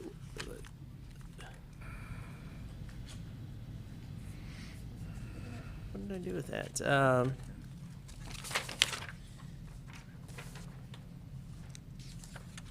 Which we won't have our second meeting by then. By the 22nd or the. Well, what I don't understand. Yeah. So September. Right. Friday the 17th, pre-application deadline. So do we have to have something in by that time to be able to get the residential funds distribution deadline? It's a question. See, yeah, I think that and I'll confirm that, and if that does change, actually, this says October 29th is application submittal deadline, but let me find out for sure from our engineer. If we do, then you're right, then we would have to pass that on the night of the 7th. I think maybe what we might be running into is the 7th is pretty late for a meeting, you know what I mean, for September. I guess we must have 3 weeks in between, so that's a good question. I'll confirm. I was thinking that with the application submittal deadline, it says on there in October. I don't know what the pre-application is, so I'll find out. Thank you.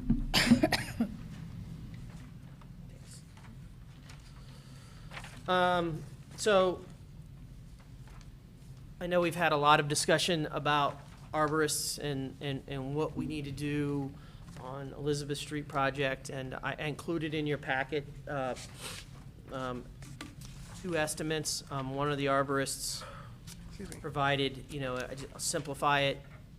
There's a, and I think we just to step back, okay, all these trees are on private property, okay? They're not in the right of way, and I'm not sitting here saying we shouldn't discuss this and possibly do some things, but, you know, but I want to be careful of a precedent, right? Because this really is a very small street. The next street we could do, we could have 60 houses on it, and if we set a precedent of doing things on private property, we could be opening up a lot of financial liability, so forth. But just to simplify that, two of the things that the first arborist recommended was clean cutting of the roots, which can be done by a stump grinder. And you see the pricing in there, which is you know, is pretty expensive, as well as fertilizing these trees twice.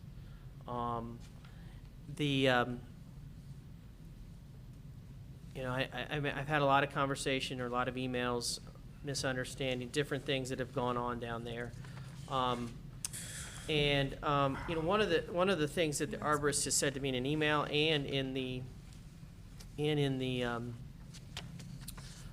a conversation is that these trees are pretty distressed as we speak. These trees haven't been cared for, and this construction could put additional stress onto these trees. I get that. So, you know, and kind of look into the future, maybe this stump grinding where we get the clean cut, I think I can work with our contractor and tell them to best do this where they can. Again, I don't, you know, there's nobody here to, you know, we've had a lot of discussion about this. We've done a lot of streets, we've done a lot of reconstructions, and trees, I'm not aware of any tree that's been on private property that's gone immediately in decline and died. You know, these trees are resilient. You know, you talk to the arborist, it's a lot of the deeper roots. There are going to be roots out in the street, there's no doubt about it. So, you know, I will talk with them to cut them clean where we can. That's the best way to do that, in my opinion. And not that. I think the only thing that council might want to consider is, do we fertilize these? And my recommendation would, we wouldn't do it without 50-50 with the resident, you know. See if they want to put skin in this to improve these trees, because quite frankly, they have that's why they're in decline now. I mean, you know, right. So I think I guess I need direction, not tonight for sure. By the next meeting is, do we want to engage with them and see if they want to, hey, if you see the pricing, I mean, there's a big discrepancy there on pricing too. Davies is much cheaper. You know, what you guys want to do, if you want us to engage in them and say, hey, this is going to be a you know, 50-50 thing, we got to get the money up front. You go to them and say, hey, you want us to spend all this money on fertilizer? Everybody would say yes, right? But if they truly want to care for these trees, they need to step it up. My opinion. I don't know if council has any other. I agree with you, and I think going on public property or private property and spending all this money is a heck of a precedent you're going to set. And I don't think it's a wise one. I do want, one of the things I do want to do, and this one we missed, is this potentially the tree, the clean cutting of the roots might be something that we can include. And I would, I would do it, I call this is a reconstruction down there. What we're doing on Adams isn't, we're going to, you know, we're doing water line work, we're going to grind that, overlay some concrete work. That's a completely different. We wouldn't do that. You know, when we do Compton, that's going to be similar. We're not expanding. We're not putting in whole curb trench lines. So each project's going to be different. On a reconstruction, we may want to look at this and say, all right, add this to the bid, since we're typically able to get 70% of this paid for, of doing a stump grinder. But I would be specific. I wouldn't just, if we just say do it on both sides of the street, we may not need it. So that's something we can kind of keep our eye on in the future too. So I don't know if there's any other comments or thoughts on that, or if you just want to think about it and give me direction at the next meeting. Do any of the residents know that this could be a possibility they're asked to put in half or not? No, I mean, there was some confusion that there was a second arborist report that was being done. And, you know, I clarified that with the arborist, and he said there's no need, you know, the one that was recommended down there, that there's not a need. Really what needs to happen are these things. And, you know, that would, again, and he would say these are things that can be done that could help ensure that that these trees, survive. It just is, so shared with them. I wanted to share with council first, this is what the cost is that we're looking at, and this is what we have, this is that final step is something we want to do. So after you give me direction, then it's something we can share with them.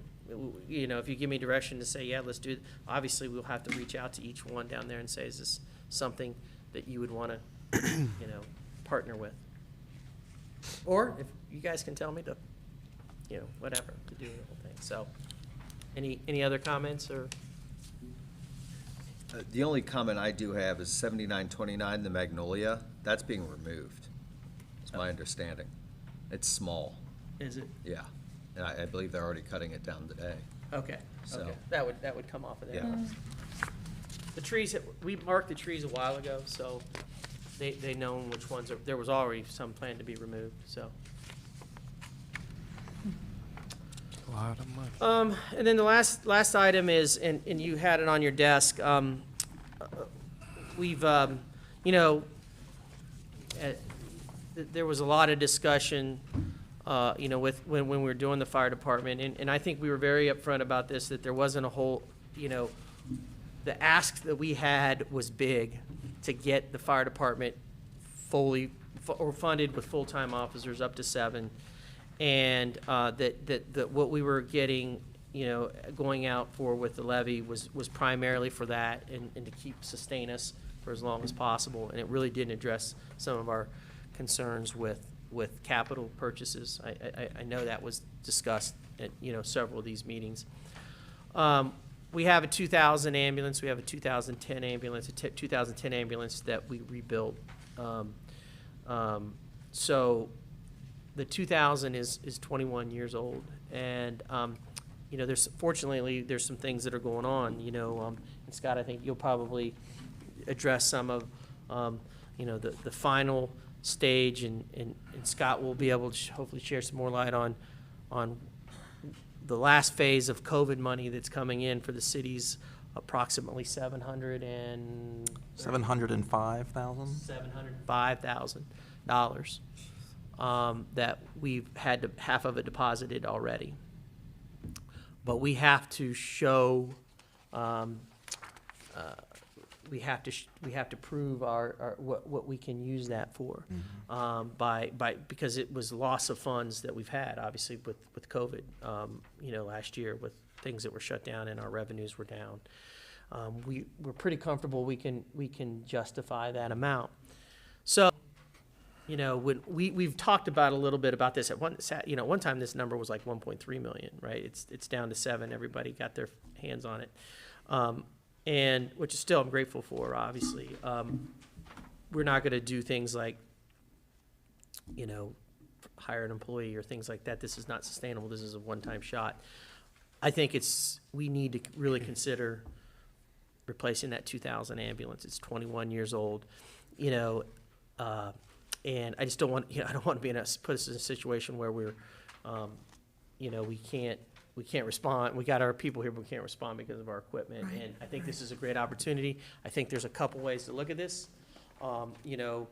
We saved money this year because of the process that we went through with the hiring process, and it took us longer than we thought. I think it was worth the time. We didn't want to rush through this. We were hiring 7 people. We wanted to do it right, which I think we did, and you saw tonight we got great people. So we had, the levy started January 1st, so we have those funds. So we could use, we're going to have a carryover this year. We could use probably to cover the whole ambulance purchase. But it's also good, we've talked, and we, as part of this project, we talked about, where we're going to have more residual funds up front, and we hope to build up some money so that we can extend this thing as long as possible.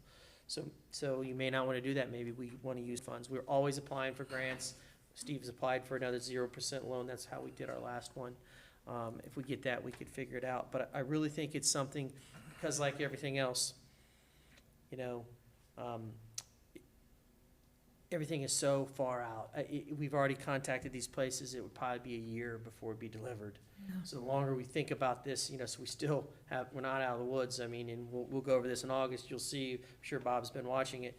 our maintenance on ambulance costs is just getting higher and higher every year. So I hope it's something that we consider.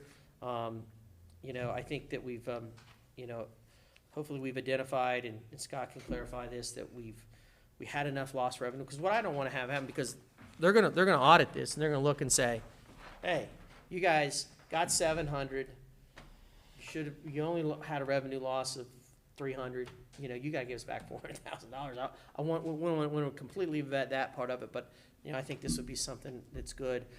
I've talked to other departments. We can work with them on some things too. So anyway. So you think that we could, 100% of this could be paid for by this COVID money?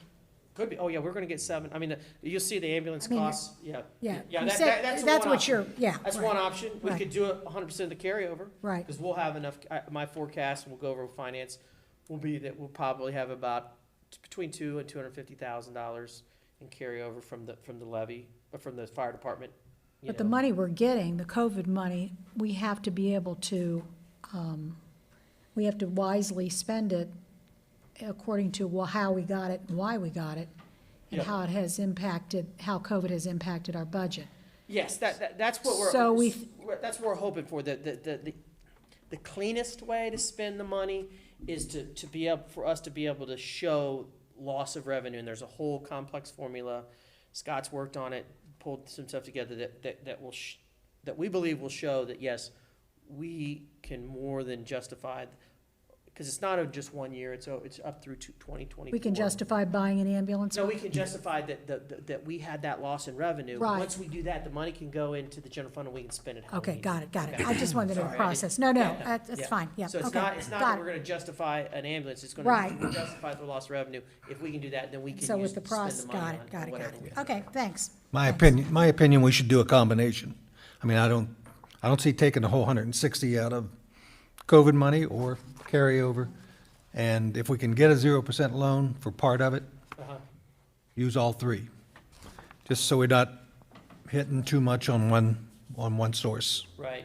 And I guess a little bit of that is, I think, you know, I guess how I'd like to see this process go is come back to you at the next meeting and you guys authorizing us to go out, because knowing that it's going to take a year Yeah. to spend this money, we'll set it aside, get it in a fund, waiting on it, because obviously there might be some money up front. We have to put a certain percentage to get the process going, but we won't obviously pay for it till the end. And But I'd how- like to see it get going. How long are these prices good for? I mean, a month or so? I would think so. I mean, we could decide next meeting. Yeah, and I would like to, review this with Scott to say, okay, you know, this is do we have to go out with a formal bid? I mean, when you have these kind of specialized, there's not like 100 places out there that build ambulances, like there's 2 or 3, right? And if we can show that, yes, Steve has provided 2 here, if it's just 2 or if it's whatever we need to do, because that whole formal process, that bid process is a drawn out thing too. So I'm pretty confident we don't have to do that. Going to clarify that. If so, at the next meeting, we'll have a legislation that authorizes us to move forward with getting this going.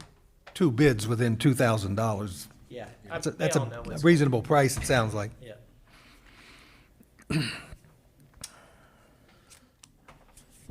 All right, that's all I have tonight. Thank you, Mr. Coker. Anybody have any questions? Going to move on then to legislation. Yep. Oh, I'm sorry. Mr. Bauer. And he's got something to report on. I know. About cut him off. So July typical report is in your packet.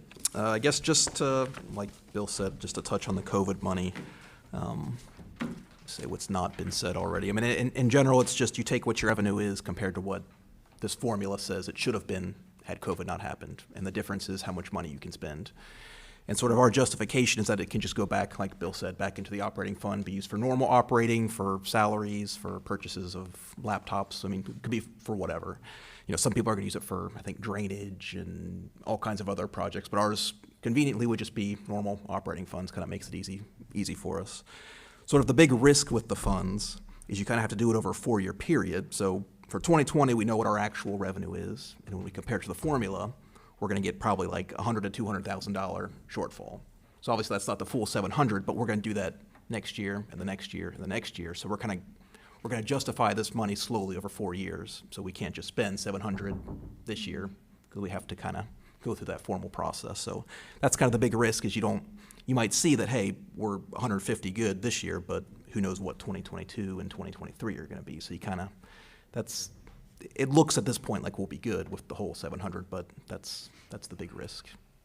And we got half of it, like I said, we get half of it this year and half of it next year, so we'll, you Right. know, yeah. So. Yeah, we have half the cash in hand and we'll have the other half next year, but then we still have 4 years that we have to be able to justify that we can spend the money. That's kind of what complicates things. Which gives more credence to Bob's idea of. Yeah, but I'm not sure we're going to get audited. I sent that article to you, and I think there was a dollar limit if you got less than 1.2. Yeah, we're not going to get like a a full, laser focused audit. a single right purpose audit. Mm-hmm.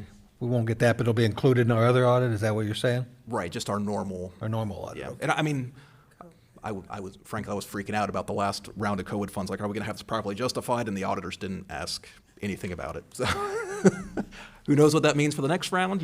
Maybe we're good. I mean, we're justifying it properly. I have work papers that kind of lay all this out, and I'll have it for this, and we'll feel good about it. But you just kind of never know what the auditors will focus on. But I agree. I think we'll be fine. Great. Sure glad you know what you're doing. Or Melanie knows what she's doing. One of them. Anything all I else, got. Scott? That's all I have. Okay. Now we'll move on to legislation. We have no second readings of ordinances or resolutions. We'll start with the first reading of ordinances. First one is 21-1956. Find my ordinances.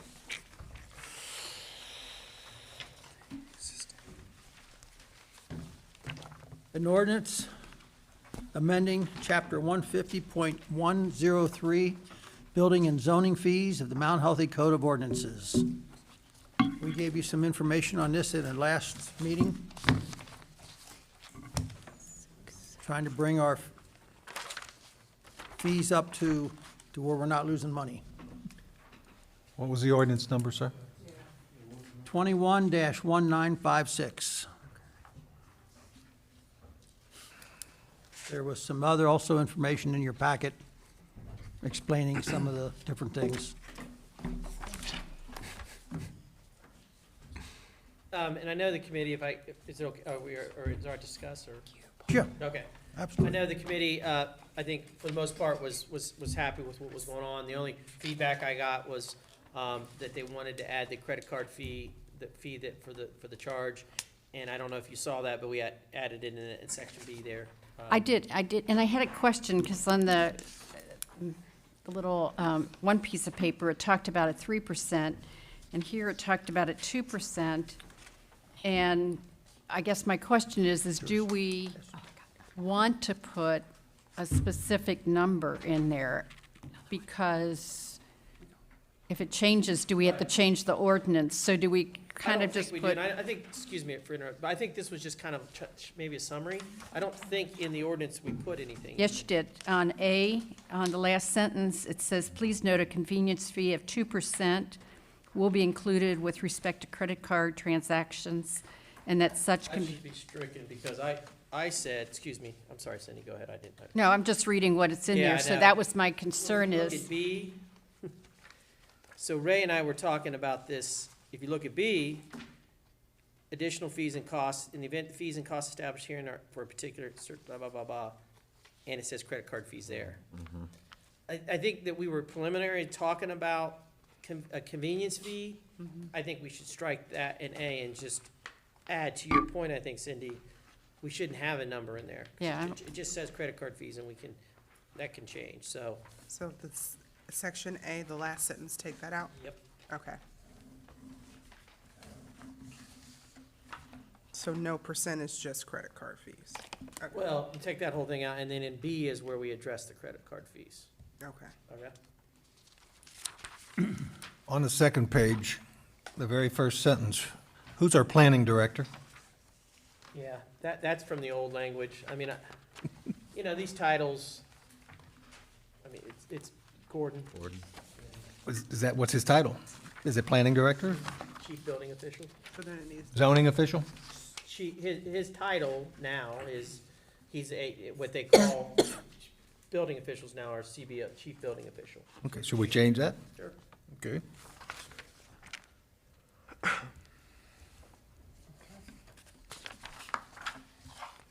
Let's see. On the next page, first paragraph, we have building official. Who's a building official? It's in there twice. Mm-hmm. Same guy, or CBO. Change that, we can change that to So CBO. that, Head chief. so that it's just consistent? Yeah. Okay. Sorry, who is it? Gordon, his Same title person? is chief building official, CBO. And chief zoning official? No, I'm saying we should change that to Oh, CBO. building.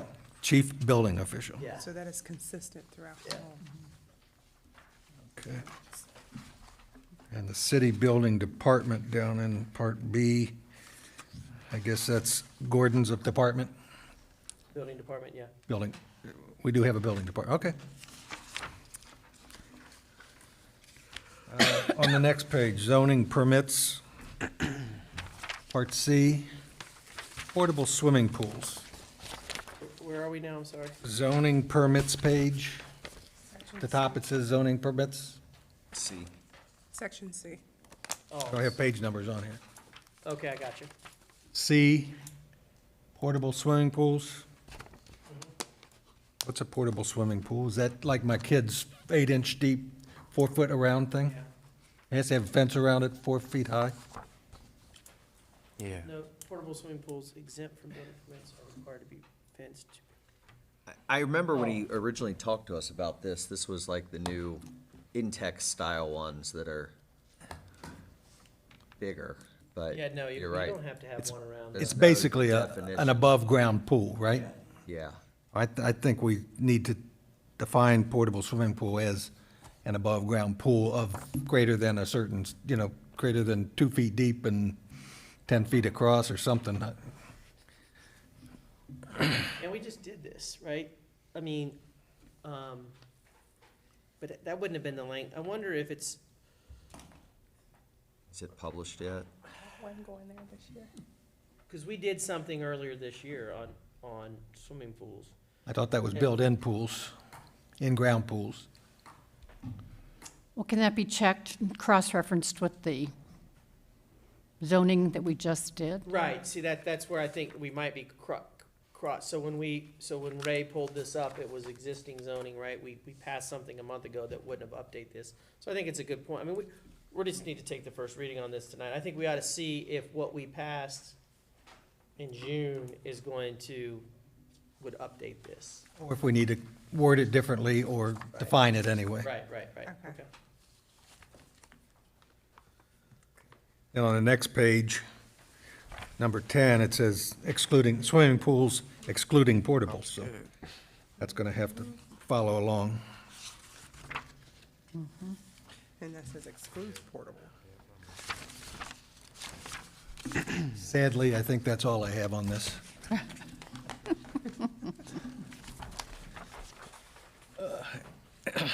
Anything else, council?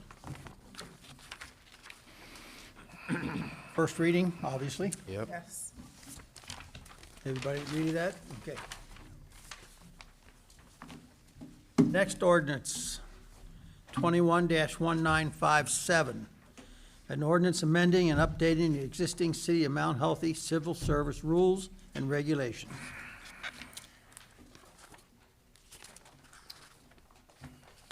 Okay, here it is. Ordinance number, 21? Yeah. dash 1957.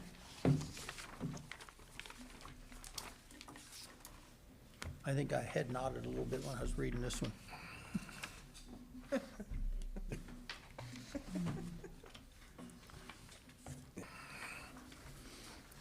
Questions, comments? Bill, you first or me? Go ahead. What we have here is not the final version.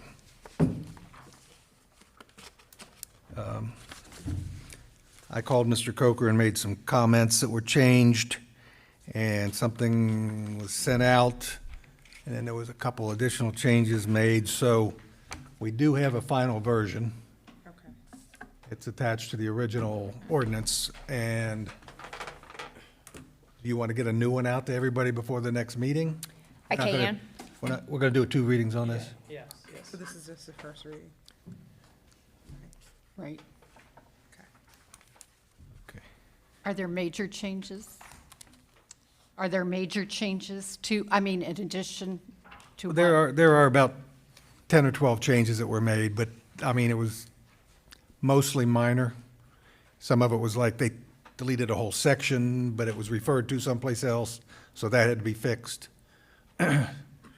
A few places, they didn't say firefighters when they talked about police officers, and we were adding in the firefighters, some things like that. It was, yeah, it wasn't anything, we didn't, like, what you've been able to review was any substantial change in that. It was just more of a, like Bob said, it Yeah. was just, you Yep. know. I'm a word crafter. I appreciate that. So what we get, will it show all the changes? I mean, I kind of like to see all the changes, so I know, instead of getting the pretty copy. Will it be redlined, is what she's asking? He did not do it as a red line. Oh, okay. Did not send it He didn't as s- a red We can line. ask that, we can ask that. If not, we can, at a minimum, highlight the changes from what you have, just with a highlighter, you know what I mean? Just so you can hone in. But usually, they probably have 2 versions. Yeah, he just hopefully. sends a PDF.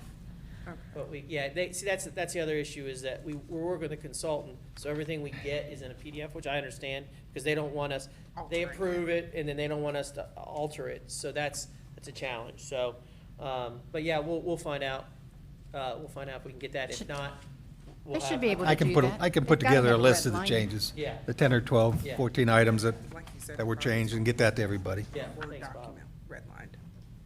They can change it into a PDF. Yeah, absolutely, they could. Okay, got that question worked out? Any other questions? First reading? Yes, sir. Okay. Third ordinance, ordinance 21-1958. An ordinance assessing cost of the removal of high grass and weeds and declaring an emergency. When is it not? There are almost $9,000 worth of fees on here. It's unbelievable. That's ridiculous. I'm sure St. Clair's not on there. Yeah, it is.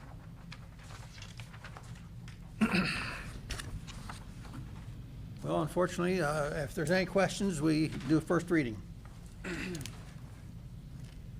Well, yes, yeah, it has to be a first reading, but we're going to have a special meeting later this week, because another piece of legislation we have to pass this week. Yeah, I mean, the one with the opioid would be nice to get passed, and as well as the addendum one from the port. We've been working with them to try to, if we're gonna have a meeting that night. The other ones, I don't mind that they sit. We don't have to do all of them. We could do this one as well, the weeds, We and could, yeah. just to get it down to the, Because typically, we waive those just to get them down there and get it going. So Yeah, I thought we usually waive it to get these weeds. we do, we just don't have enough people to do that we tonight. don't have 6 Oh, that's people. Yeah, duh. Okay. Yeah, and probably, Bob, to your point, I'm sure ODOT's been asking about the resolution that we have, so that would probably be another one if we're gonna have the meeting that we would do too, so we'd really be talking about 4. Well, I'll just bring that up when we come to it. First reading, council. Everybody agree? We do have another ordinance was on your desk tonight. Ordinance number 21-1959. An ordinance authorizing the city managers to establish emergency curfew for juveniles within the Clover Nook Apartments up through October 5th, 2021.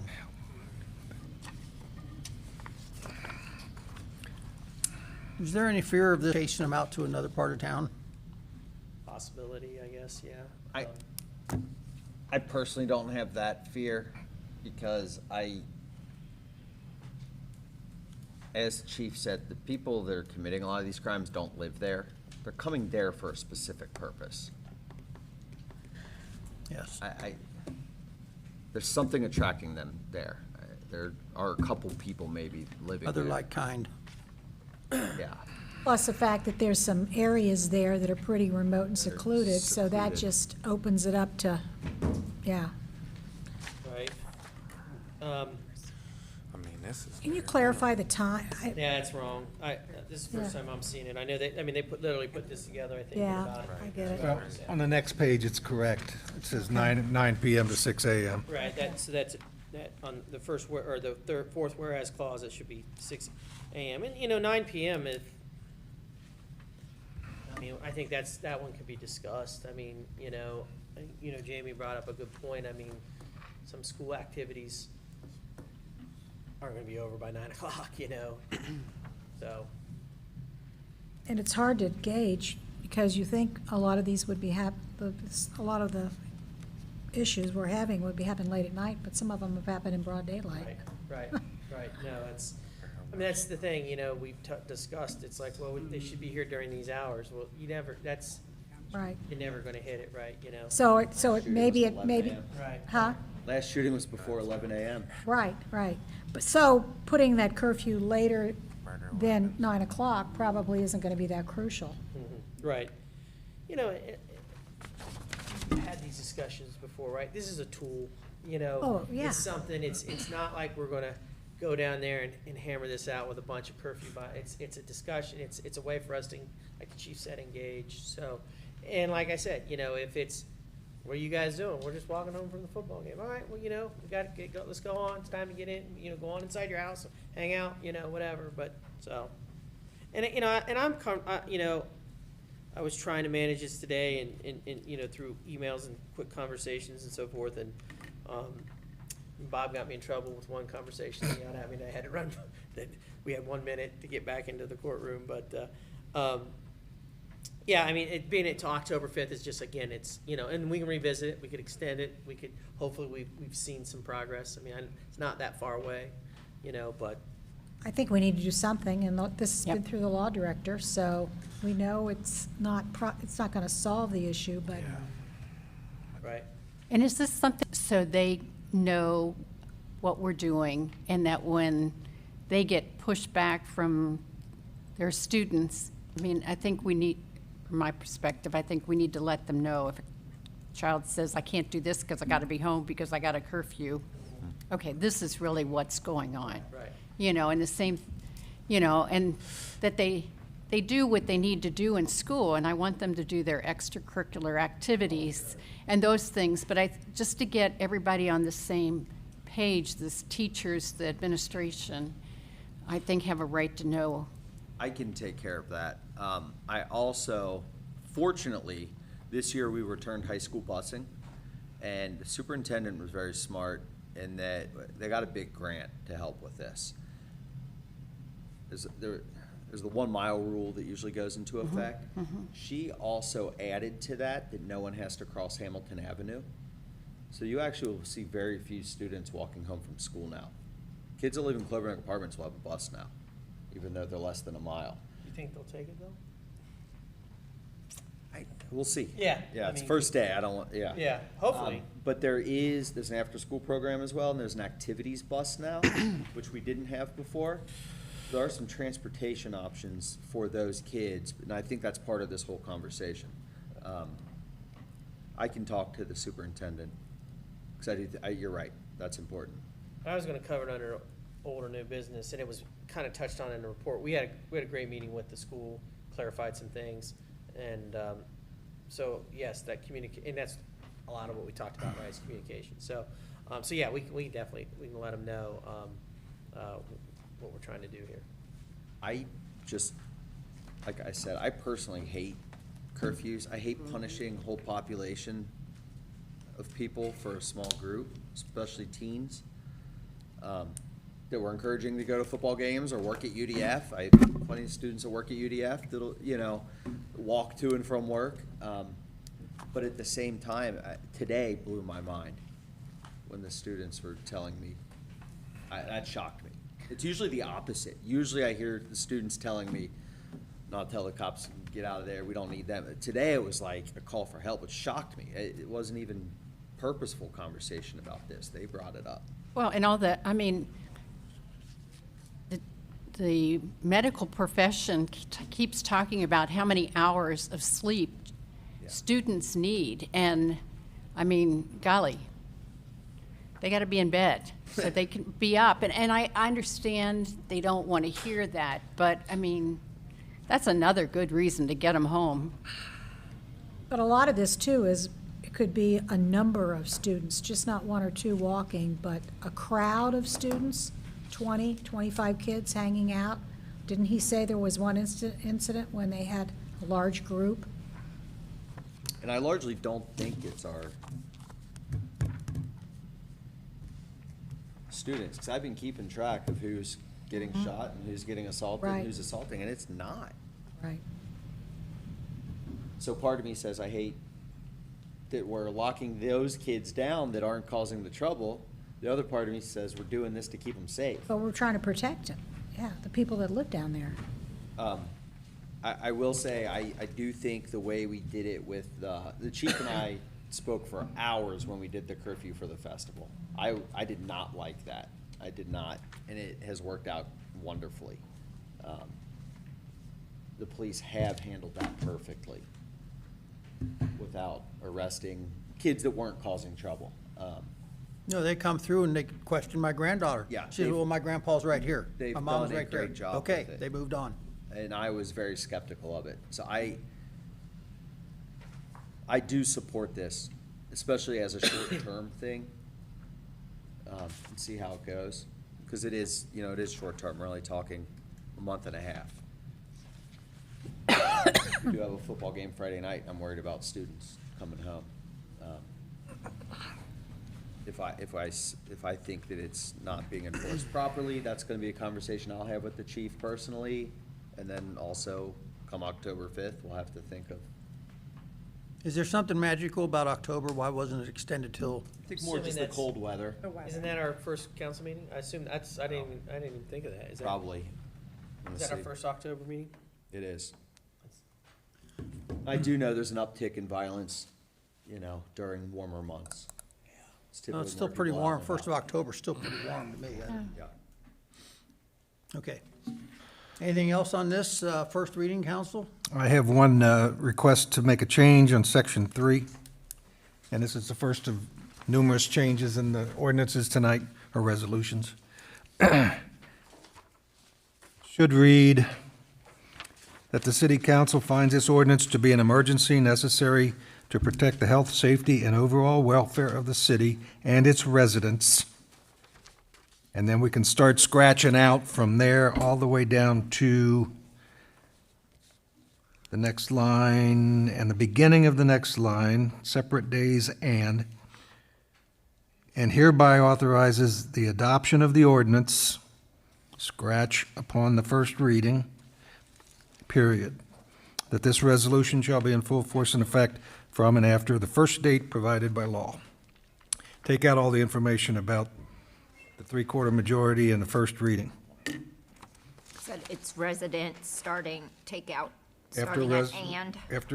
Take out and go down through separate days, 2 lines down, and then take out upon its first reading.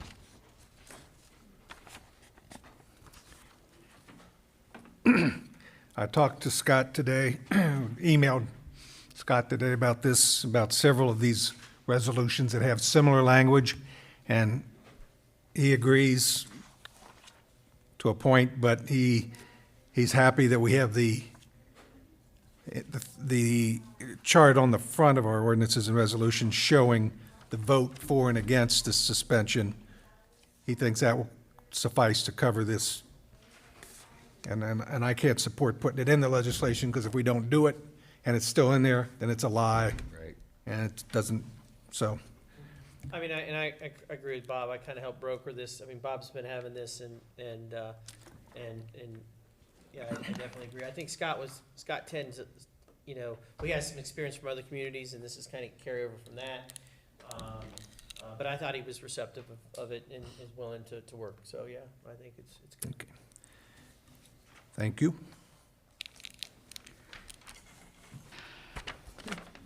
Is that the only change, Bob? On that one, yeah. Okay. First reading, council? Okay, then we're going to move on to resolutions. First resolution, 21-1168. It's a resolution authorizing acceptance of an award of Hamilton County CDBG-CV grant funds, expanding free public Wi-Fi in the city, and authorizing the city manager to execute all necessary contracts and documents as required, and declaring an emergency. 21-1168. So we are what they call killing two birds with one stone here. We, and I think we've talked about this where we received a $150,000 grant through the county to partner with the school to expand the Wi-Fi. The direct impact for the cities and the business corridor, and the park, and then they've identified Overlook being one, and other apartment complexes where they're trying to expand the Wi-Fi, just based on, this is all being driven from obviously what happened, trying to get mainly kids, access to the internet for remote learnings and different things that we went through. So, I kind of say we're just kind of this project was moving forward. We were brought into the loop, and then we realized that, hey, the city could maybe get some money for this. So really, this money is we're going to be the pass through for the school. They're up fronting this. Just a quick recap: they're going to pay at least for the first 3 years, because there are costs associated with the Wi-Fi. Nothing's free, right? So there are fees that they're going to cover for the first 3 years. I think when we looked at it, it was about $600 to $800 if the city would do it on a monthly basis to have that up there. There's potential for funding to cover that cost through, when you pull up this free Wi-Fi, there'll be advertisements if businesses are interested. Cincinnati Bell's gonna work all that. So, really, for us, there's nothing that we're on the hook for, but this just kind of allows me to accept that money. We'll pass it on and then sign this agreement with Cincinnati Bell. So the 150,000 is for equipment? Correct. And you say somebody's paying the first 3 years of operations? School is, yes. And after that, then we'll have to, Well, they may or may not. we may share it, they may pay it, whatever. Talk about it, yeah. We've had a good working relationship with the school. They may have, yeah, I just want to let, that's a potential. It's not so, I want to do it, right? We'll have 3 years to kind of say, hey, this is great, There should be data that they'll be sharing with us. We'll get feedback from the business association. So, yeah, it's, there's only going to be 2 hot spots, and the park is very minimal. The main cost was in the business corridor. There's going to be a lot with that. They're going to have to get entry. They're going to have to get these points on each of these buildings, work with the businesses. So it's going to be quite the project. There's going to be bi-weekly calls that between me, Ray, and Alex, we're going to cover those. So There's also the funding option for service agreement, which is not part of this right now, but other communities have done it, where you can get sponsors, corporate sponsors that fund a splash page. So when you log in, there'll be an advertisement first that you have to click through and then get your access. That was something I met them about no, that's going to 15 happen. years ago. That's That part is of this. happening Yeah, regardless. so that's Okay. what I was saying. They're going to engage the business But- association, and first thing you might see is aquatics. I had lunch with a guy on Friday. And he was like aquatics and exotics because it was one of his favorite places. He lived in Middletown and came down here all the time. So They're doing Mount Healthy City Park, they're doing the Business District, Clovenook Apartments, Compton Lake Apartments. What happened to Lake of the Woods? Run out of money? Or Lake of the Woods didn't want it, or? well, and I don't think they hit the places where they had the most student population first. Yes, there's School. lots of other. They ran out of money. Is the quick answer. But they hope to continue to expand this. Even at one time when they were talking about, was it the president? What's the ones over? Yeah, President Square. President Square. It just Adams and Harrison. Adams and Harrison, yeah. right. Yes. So that's the short answer.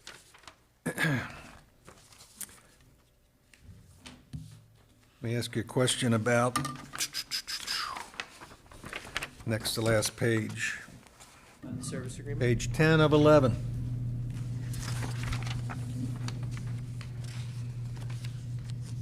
Down here in this section 3.23, entire agreement, continuing obligations, has a whole bunch of these things talking about Articles 6 through 9 and Articles 11 through 30 of this agreement, and further down, Article 7, Article 8, Article 11, and 15. There's no articles in here.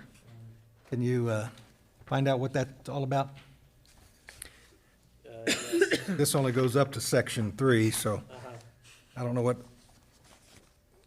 Maybe they've renumbered these and didn't change all those references. Right, okay. There's a little typo on the first page. The bell, Cincinnati Bell? Yeah, the bottom whereas. And the last whereas? Got that. Okay. And can you tell me what, I know CDBG is Community Development Block Grant. What's the CV stand? COVID. Oh, COVID, okay.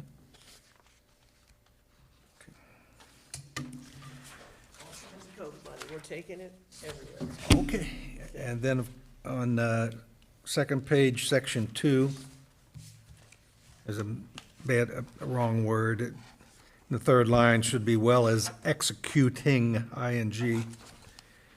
And then I'm going to request to take out the whole section 4, talking about the majority vote to dispense with the 2 reading rule. And I will have I do have a replacement for that. And I don't know if you want me to read it. It's just telling why it's declared emergency, and we have to have that in here if it's an emergency. This resolution is declared an emergency measure for the immediate preservation of the public peace, health, and safety. The reason for the emergency is to allow the city manager to immediately communicate the acceptance of the CDBG funds to the Hamilton County Planning and Development Department.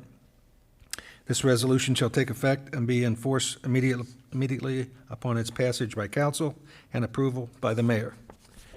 I would ask that be added. Hand that to Melanie? I can type it out and Oh, okay. Perfect. I'll send it to you.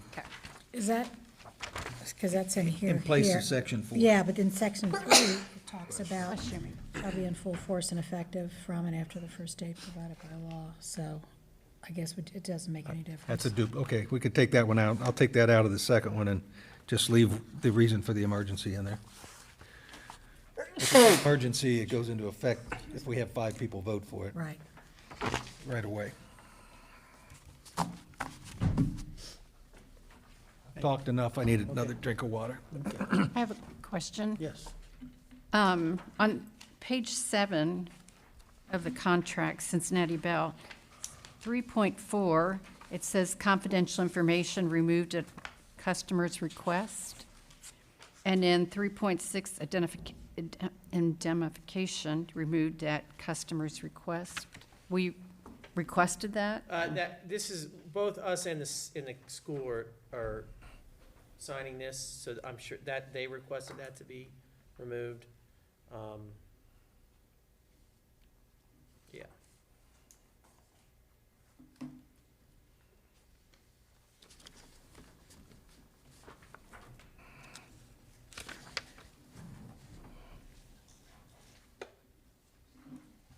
Anything else, council? First reading. We do a special meeting when we go ahead and pass this one at that, or you want to do Yes, it? please. Yeah. Yep. I mean, they're one, yeah, yes. So when do you think the special meeting will be? You guys will have to talk about it. We're talking about Thursday. This Yep. Thursday? See, One of these things is due by Friday. I know, I'm not going to be here Thursday, that's what I meant, so, We need 5 people to pass something as an emergency. okay, well, that's why I wanted to know. We're gonna talk about that. Okay, fine. Okay, next resolution. A resolution authorizing the city manager to enter into and execute contracts with the Director of Transportation, which are necessary to develop plans for and to complete the below described project PID number 108964, and to execute contracts with ODOT pre-qualified consultants for the preliminary engineering phase of the project. This is resolution number 21-1169.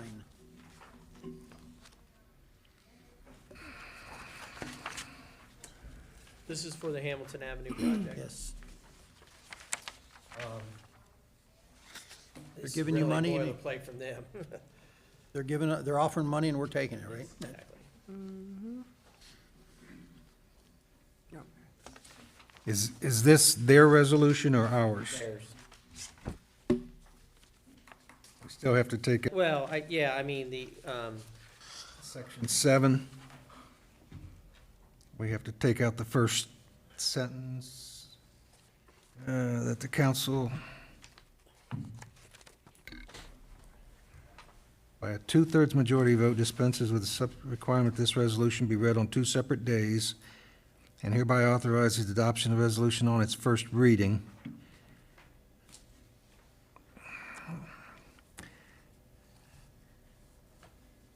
I think we should take out from by a 2/3 all the way down through upon its first reading.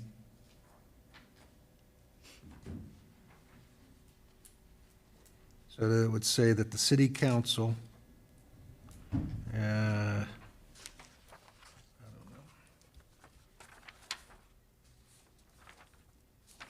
authorizes adoption of the resolution as an emergency required for the health, safety, and general welfare of the city of Mount Healthy and its residents.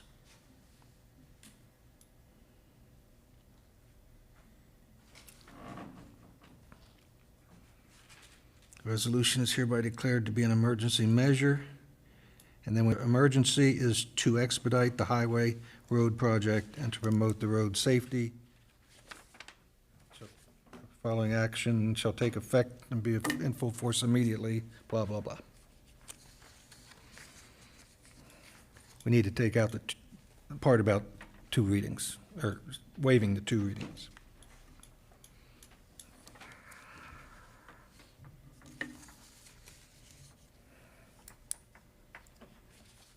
Is this going to be passed on right away? I mean, they would like for it to. If we have a special meeting? Yeah, Yeah. if you're having a special meeting, you might as well. I mean, this is. Yeah, they're all gonna again, be in get a it- special meeting, wow. I will get you some language. Okay. That's great.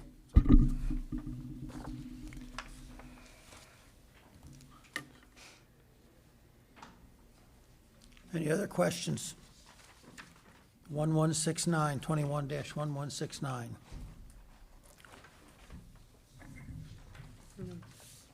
First reading, council.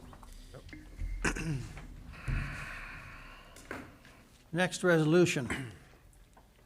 An emergency resolution to accept the material terms of the One Ohio subdivision settlement pursuant to the Ohio Memorandum of Understanding and consistent with the terms of the July 1st, 2021 National Opioid Settlement Agreement. Did I read that right?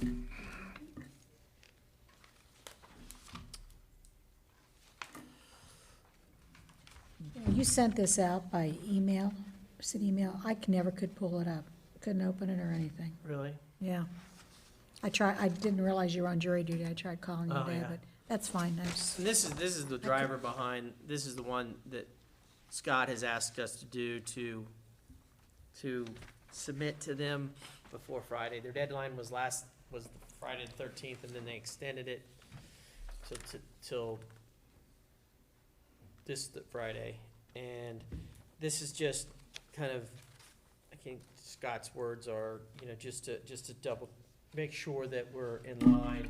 It looks like we could get anywhere between $23,000 to $30,000, which is really nothing compared to what we dealt with, during the height of that stuff, but right, we'll take it. yeah. Section 3 again. Yep. It's section 1, page 3, there's something missing.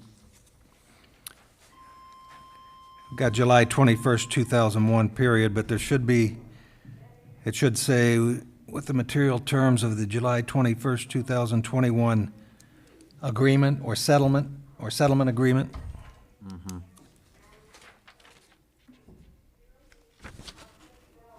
I think settlement would be fine.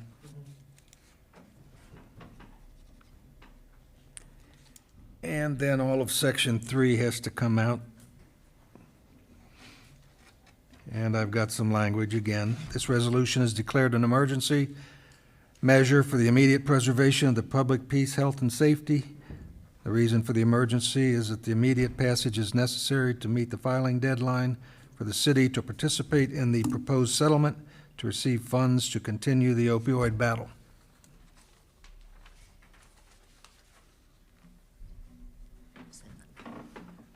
I don't know if anybody has any comments about that. I mean, I'm writing this stuff, but, you know, if I'm open to anybody making comments or whatever. Sounds good to Oh, me. yeah, I like it.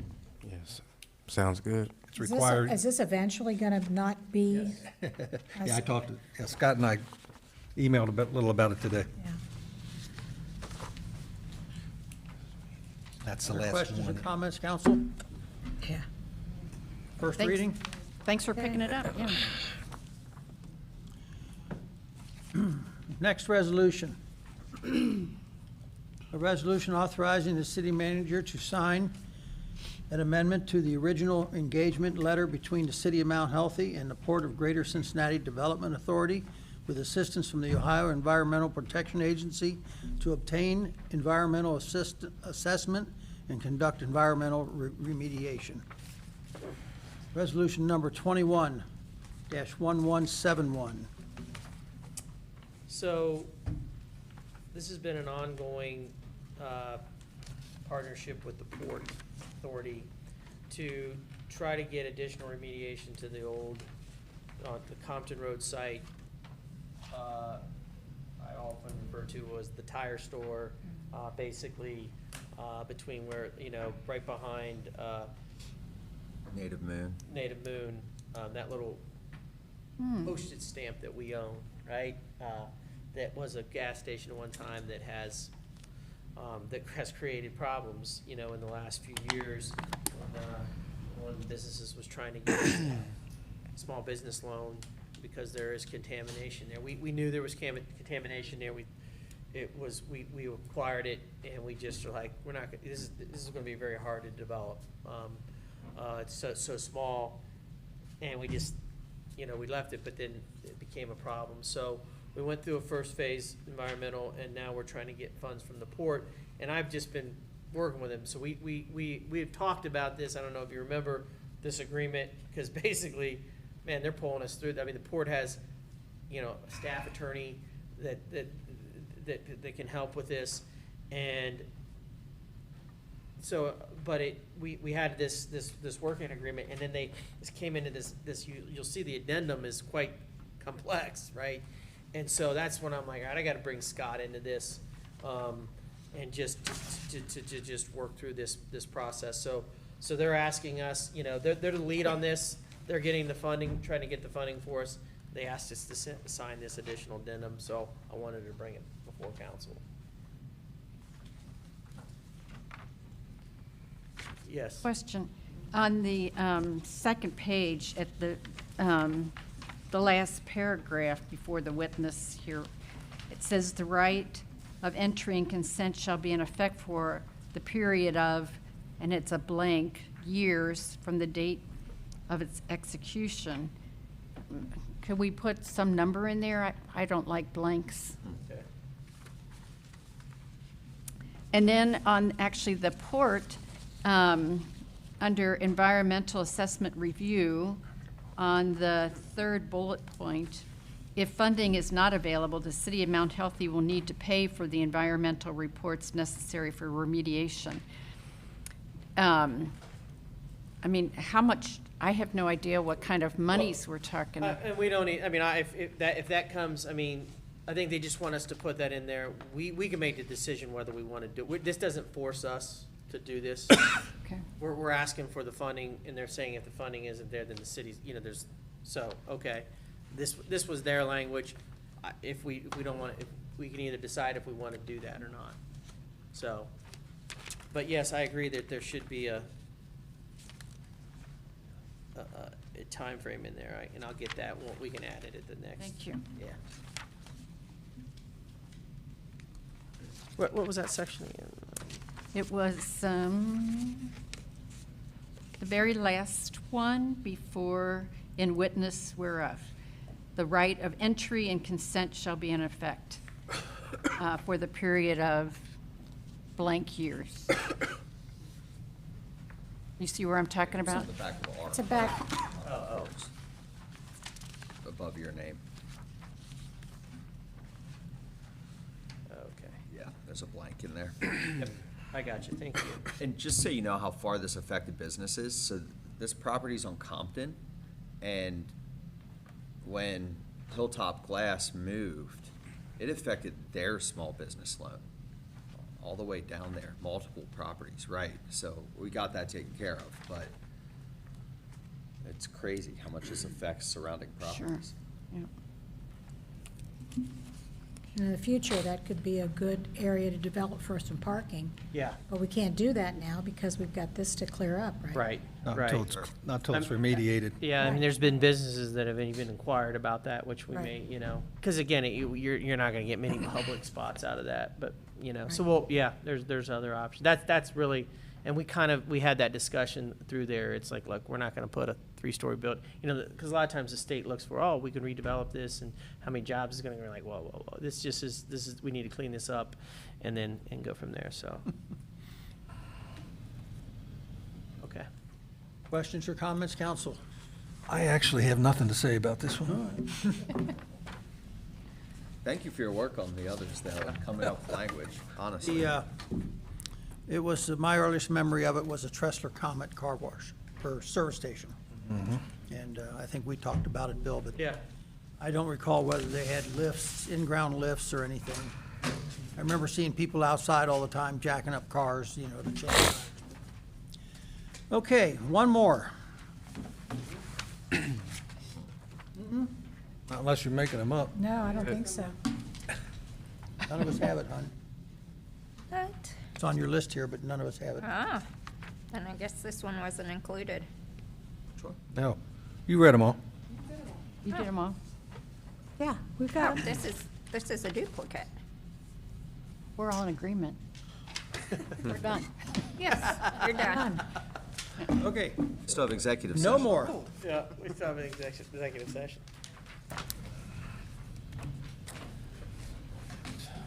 Okay. Old business. I do have something. I do appreciate the fact that the fire chief report is in there, and it looks like he went back from March. So I do appreciate that, and that there's two. One is the fire report and the EMS report. So I think that's important. And I mean, as I'm looking at it from a We Thrive point of view too, I see how it falls into some of the information that they need to know. I mean, we've got sick people, so we don't know what that means, but falls and Council of Aging, I know, works on that quite a bit. And so I think that could give us some steerage with We Thrive. So I do appreciate those reports, and I think the police chief's reports have been, I've appreciated the amount of detail that we've gotten in there, and particularly with the incidents we've had and with the bars, and that we know, I feel like I'm more up to date on that, and I appreciate that information. The fire chief's report used to be every month on our desk, but I think beginning in January with the new, he was just so busy. He had the reports, but he just didn't get them to us. No, we changed systems, and it was a system issue. And I Oh. kept saying May, but it was Okay. March. I thought, I knew that we'd started. Looks so- similar. Yeah, finally, it wasn't a matter, it was same format, we just couldn't get the data out. I'm sorry. So Okay, it well. was, that was the issue, but you're right, it should have been, we got it, so it's good. Any other old business? New business? I don't know if this is old or new, but just, quickly, after, I know there was some discussion, we had a good meeting with the superintendent, and And from that, and I think the chief included some of that in his report, he's meeting with their school resource officers. It was really it was a misunderstanding. It wasn't an issue, but it was a good, it was a good prompt for us to get together like we should have. It was good, and we're gonna continue to plan on doing that. So, and I think the chief covered it pretty well in his report on the other issues. So I just that did happen. So, If I can add from my perspective, I was very impressed. We had our teacher training days last week, which are hours of training. You can imagine how exciting they are. We were trained on ALICE training, which is response to school shooters, and we had a catastrophic first aid training. The first aid training was done by the fire department. It was wonderful. The ALICE training is done by a certified ALICE trainer who's out of Springfield Township, but our police officers sat in the auditorium and went through the training with all of us, both for ALICE and first aid. So they've been very present and interactive with the staff, which is a bit of a change as far as the training goes. That's great. So that was terrific. Anything else? Are we supposed to come up with a meeting date? Yeah, we need to schedule a special meeting before Friday. We need 5 people there. I'm out of town on Thursday. This Friday? What time? Before For Friday. One of these resolutions is due by Friday. I saw that email. So it's gotta be tomorrow or Thursday. So Joe, he won't be Joe's out of available? town. He's out of town. And what do we know? I believe she was ill tonight. I don't Denise know. is sick. Yeah. We could- Not desperate. We could set it for the problem, we have to give 24-hour notice, so we don't want to set a meeting for 10 o'clock tomorrow night, so. It's been known in the past, we've had a meeting in the mor- years ago, yeah, in the 2 o'clock in the morning, yeah. Yeah. We don't play, I mean. No, I know. We But maybe. also, Bob, the thing is, the risk we would run if we passed it, the emergency wouldn't take effect. We could just do that, but then we'd have to. Well, we could schedule a meeting with the 4 of us and hope that Denise is able to make it. That's what I think we ought to do. Thursday, early evening, late afternoon, early evening. I don't think Denise gets home till about 5:30. I can text her. That's what I'm working on right now. Is she working from home, or is she No, going, she she's was back in the able- office? Yeah, I think she was able to get, I don't need to be, but I If can't. not, I can come What time? tomorrow night. Yeah. Do you all have any time constraint on Thursday afternoon? I don't get out of football practice until 5, so. 5? Yeah. 5? We have a meeting from 4 to 5 on Thursday. Well, we could do 5:30 or 6. If you make it 6 o'clock, I think I could be there. 6 sounds good. Thursday? 6. You want to schedule that and then Yep. see if Denise can get here? I'm texting her now. Not sure if she's awake, but we'll see.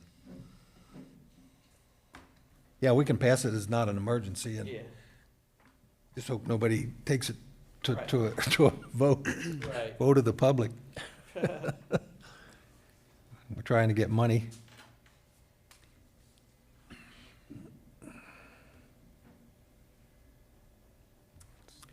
Thursday, 6 o'clock. 19th. Wait, this Thursday, right? Yeah. I could be here. I could be here.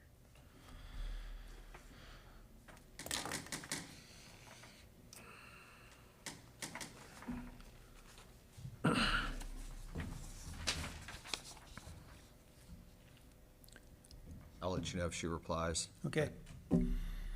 Anything else, council? New business? What about Joe? Can he be here? He's out He's of in town. he's in Oh, Florida. Can they still Zoom? I mean, during COVID, we could Zoom. I Could- think that. Has I that think that's expired? no lo- I think July 1st that stopped. Okay.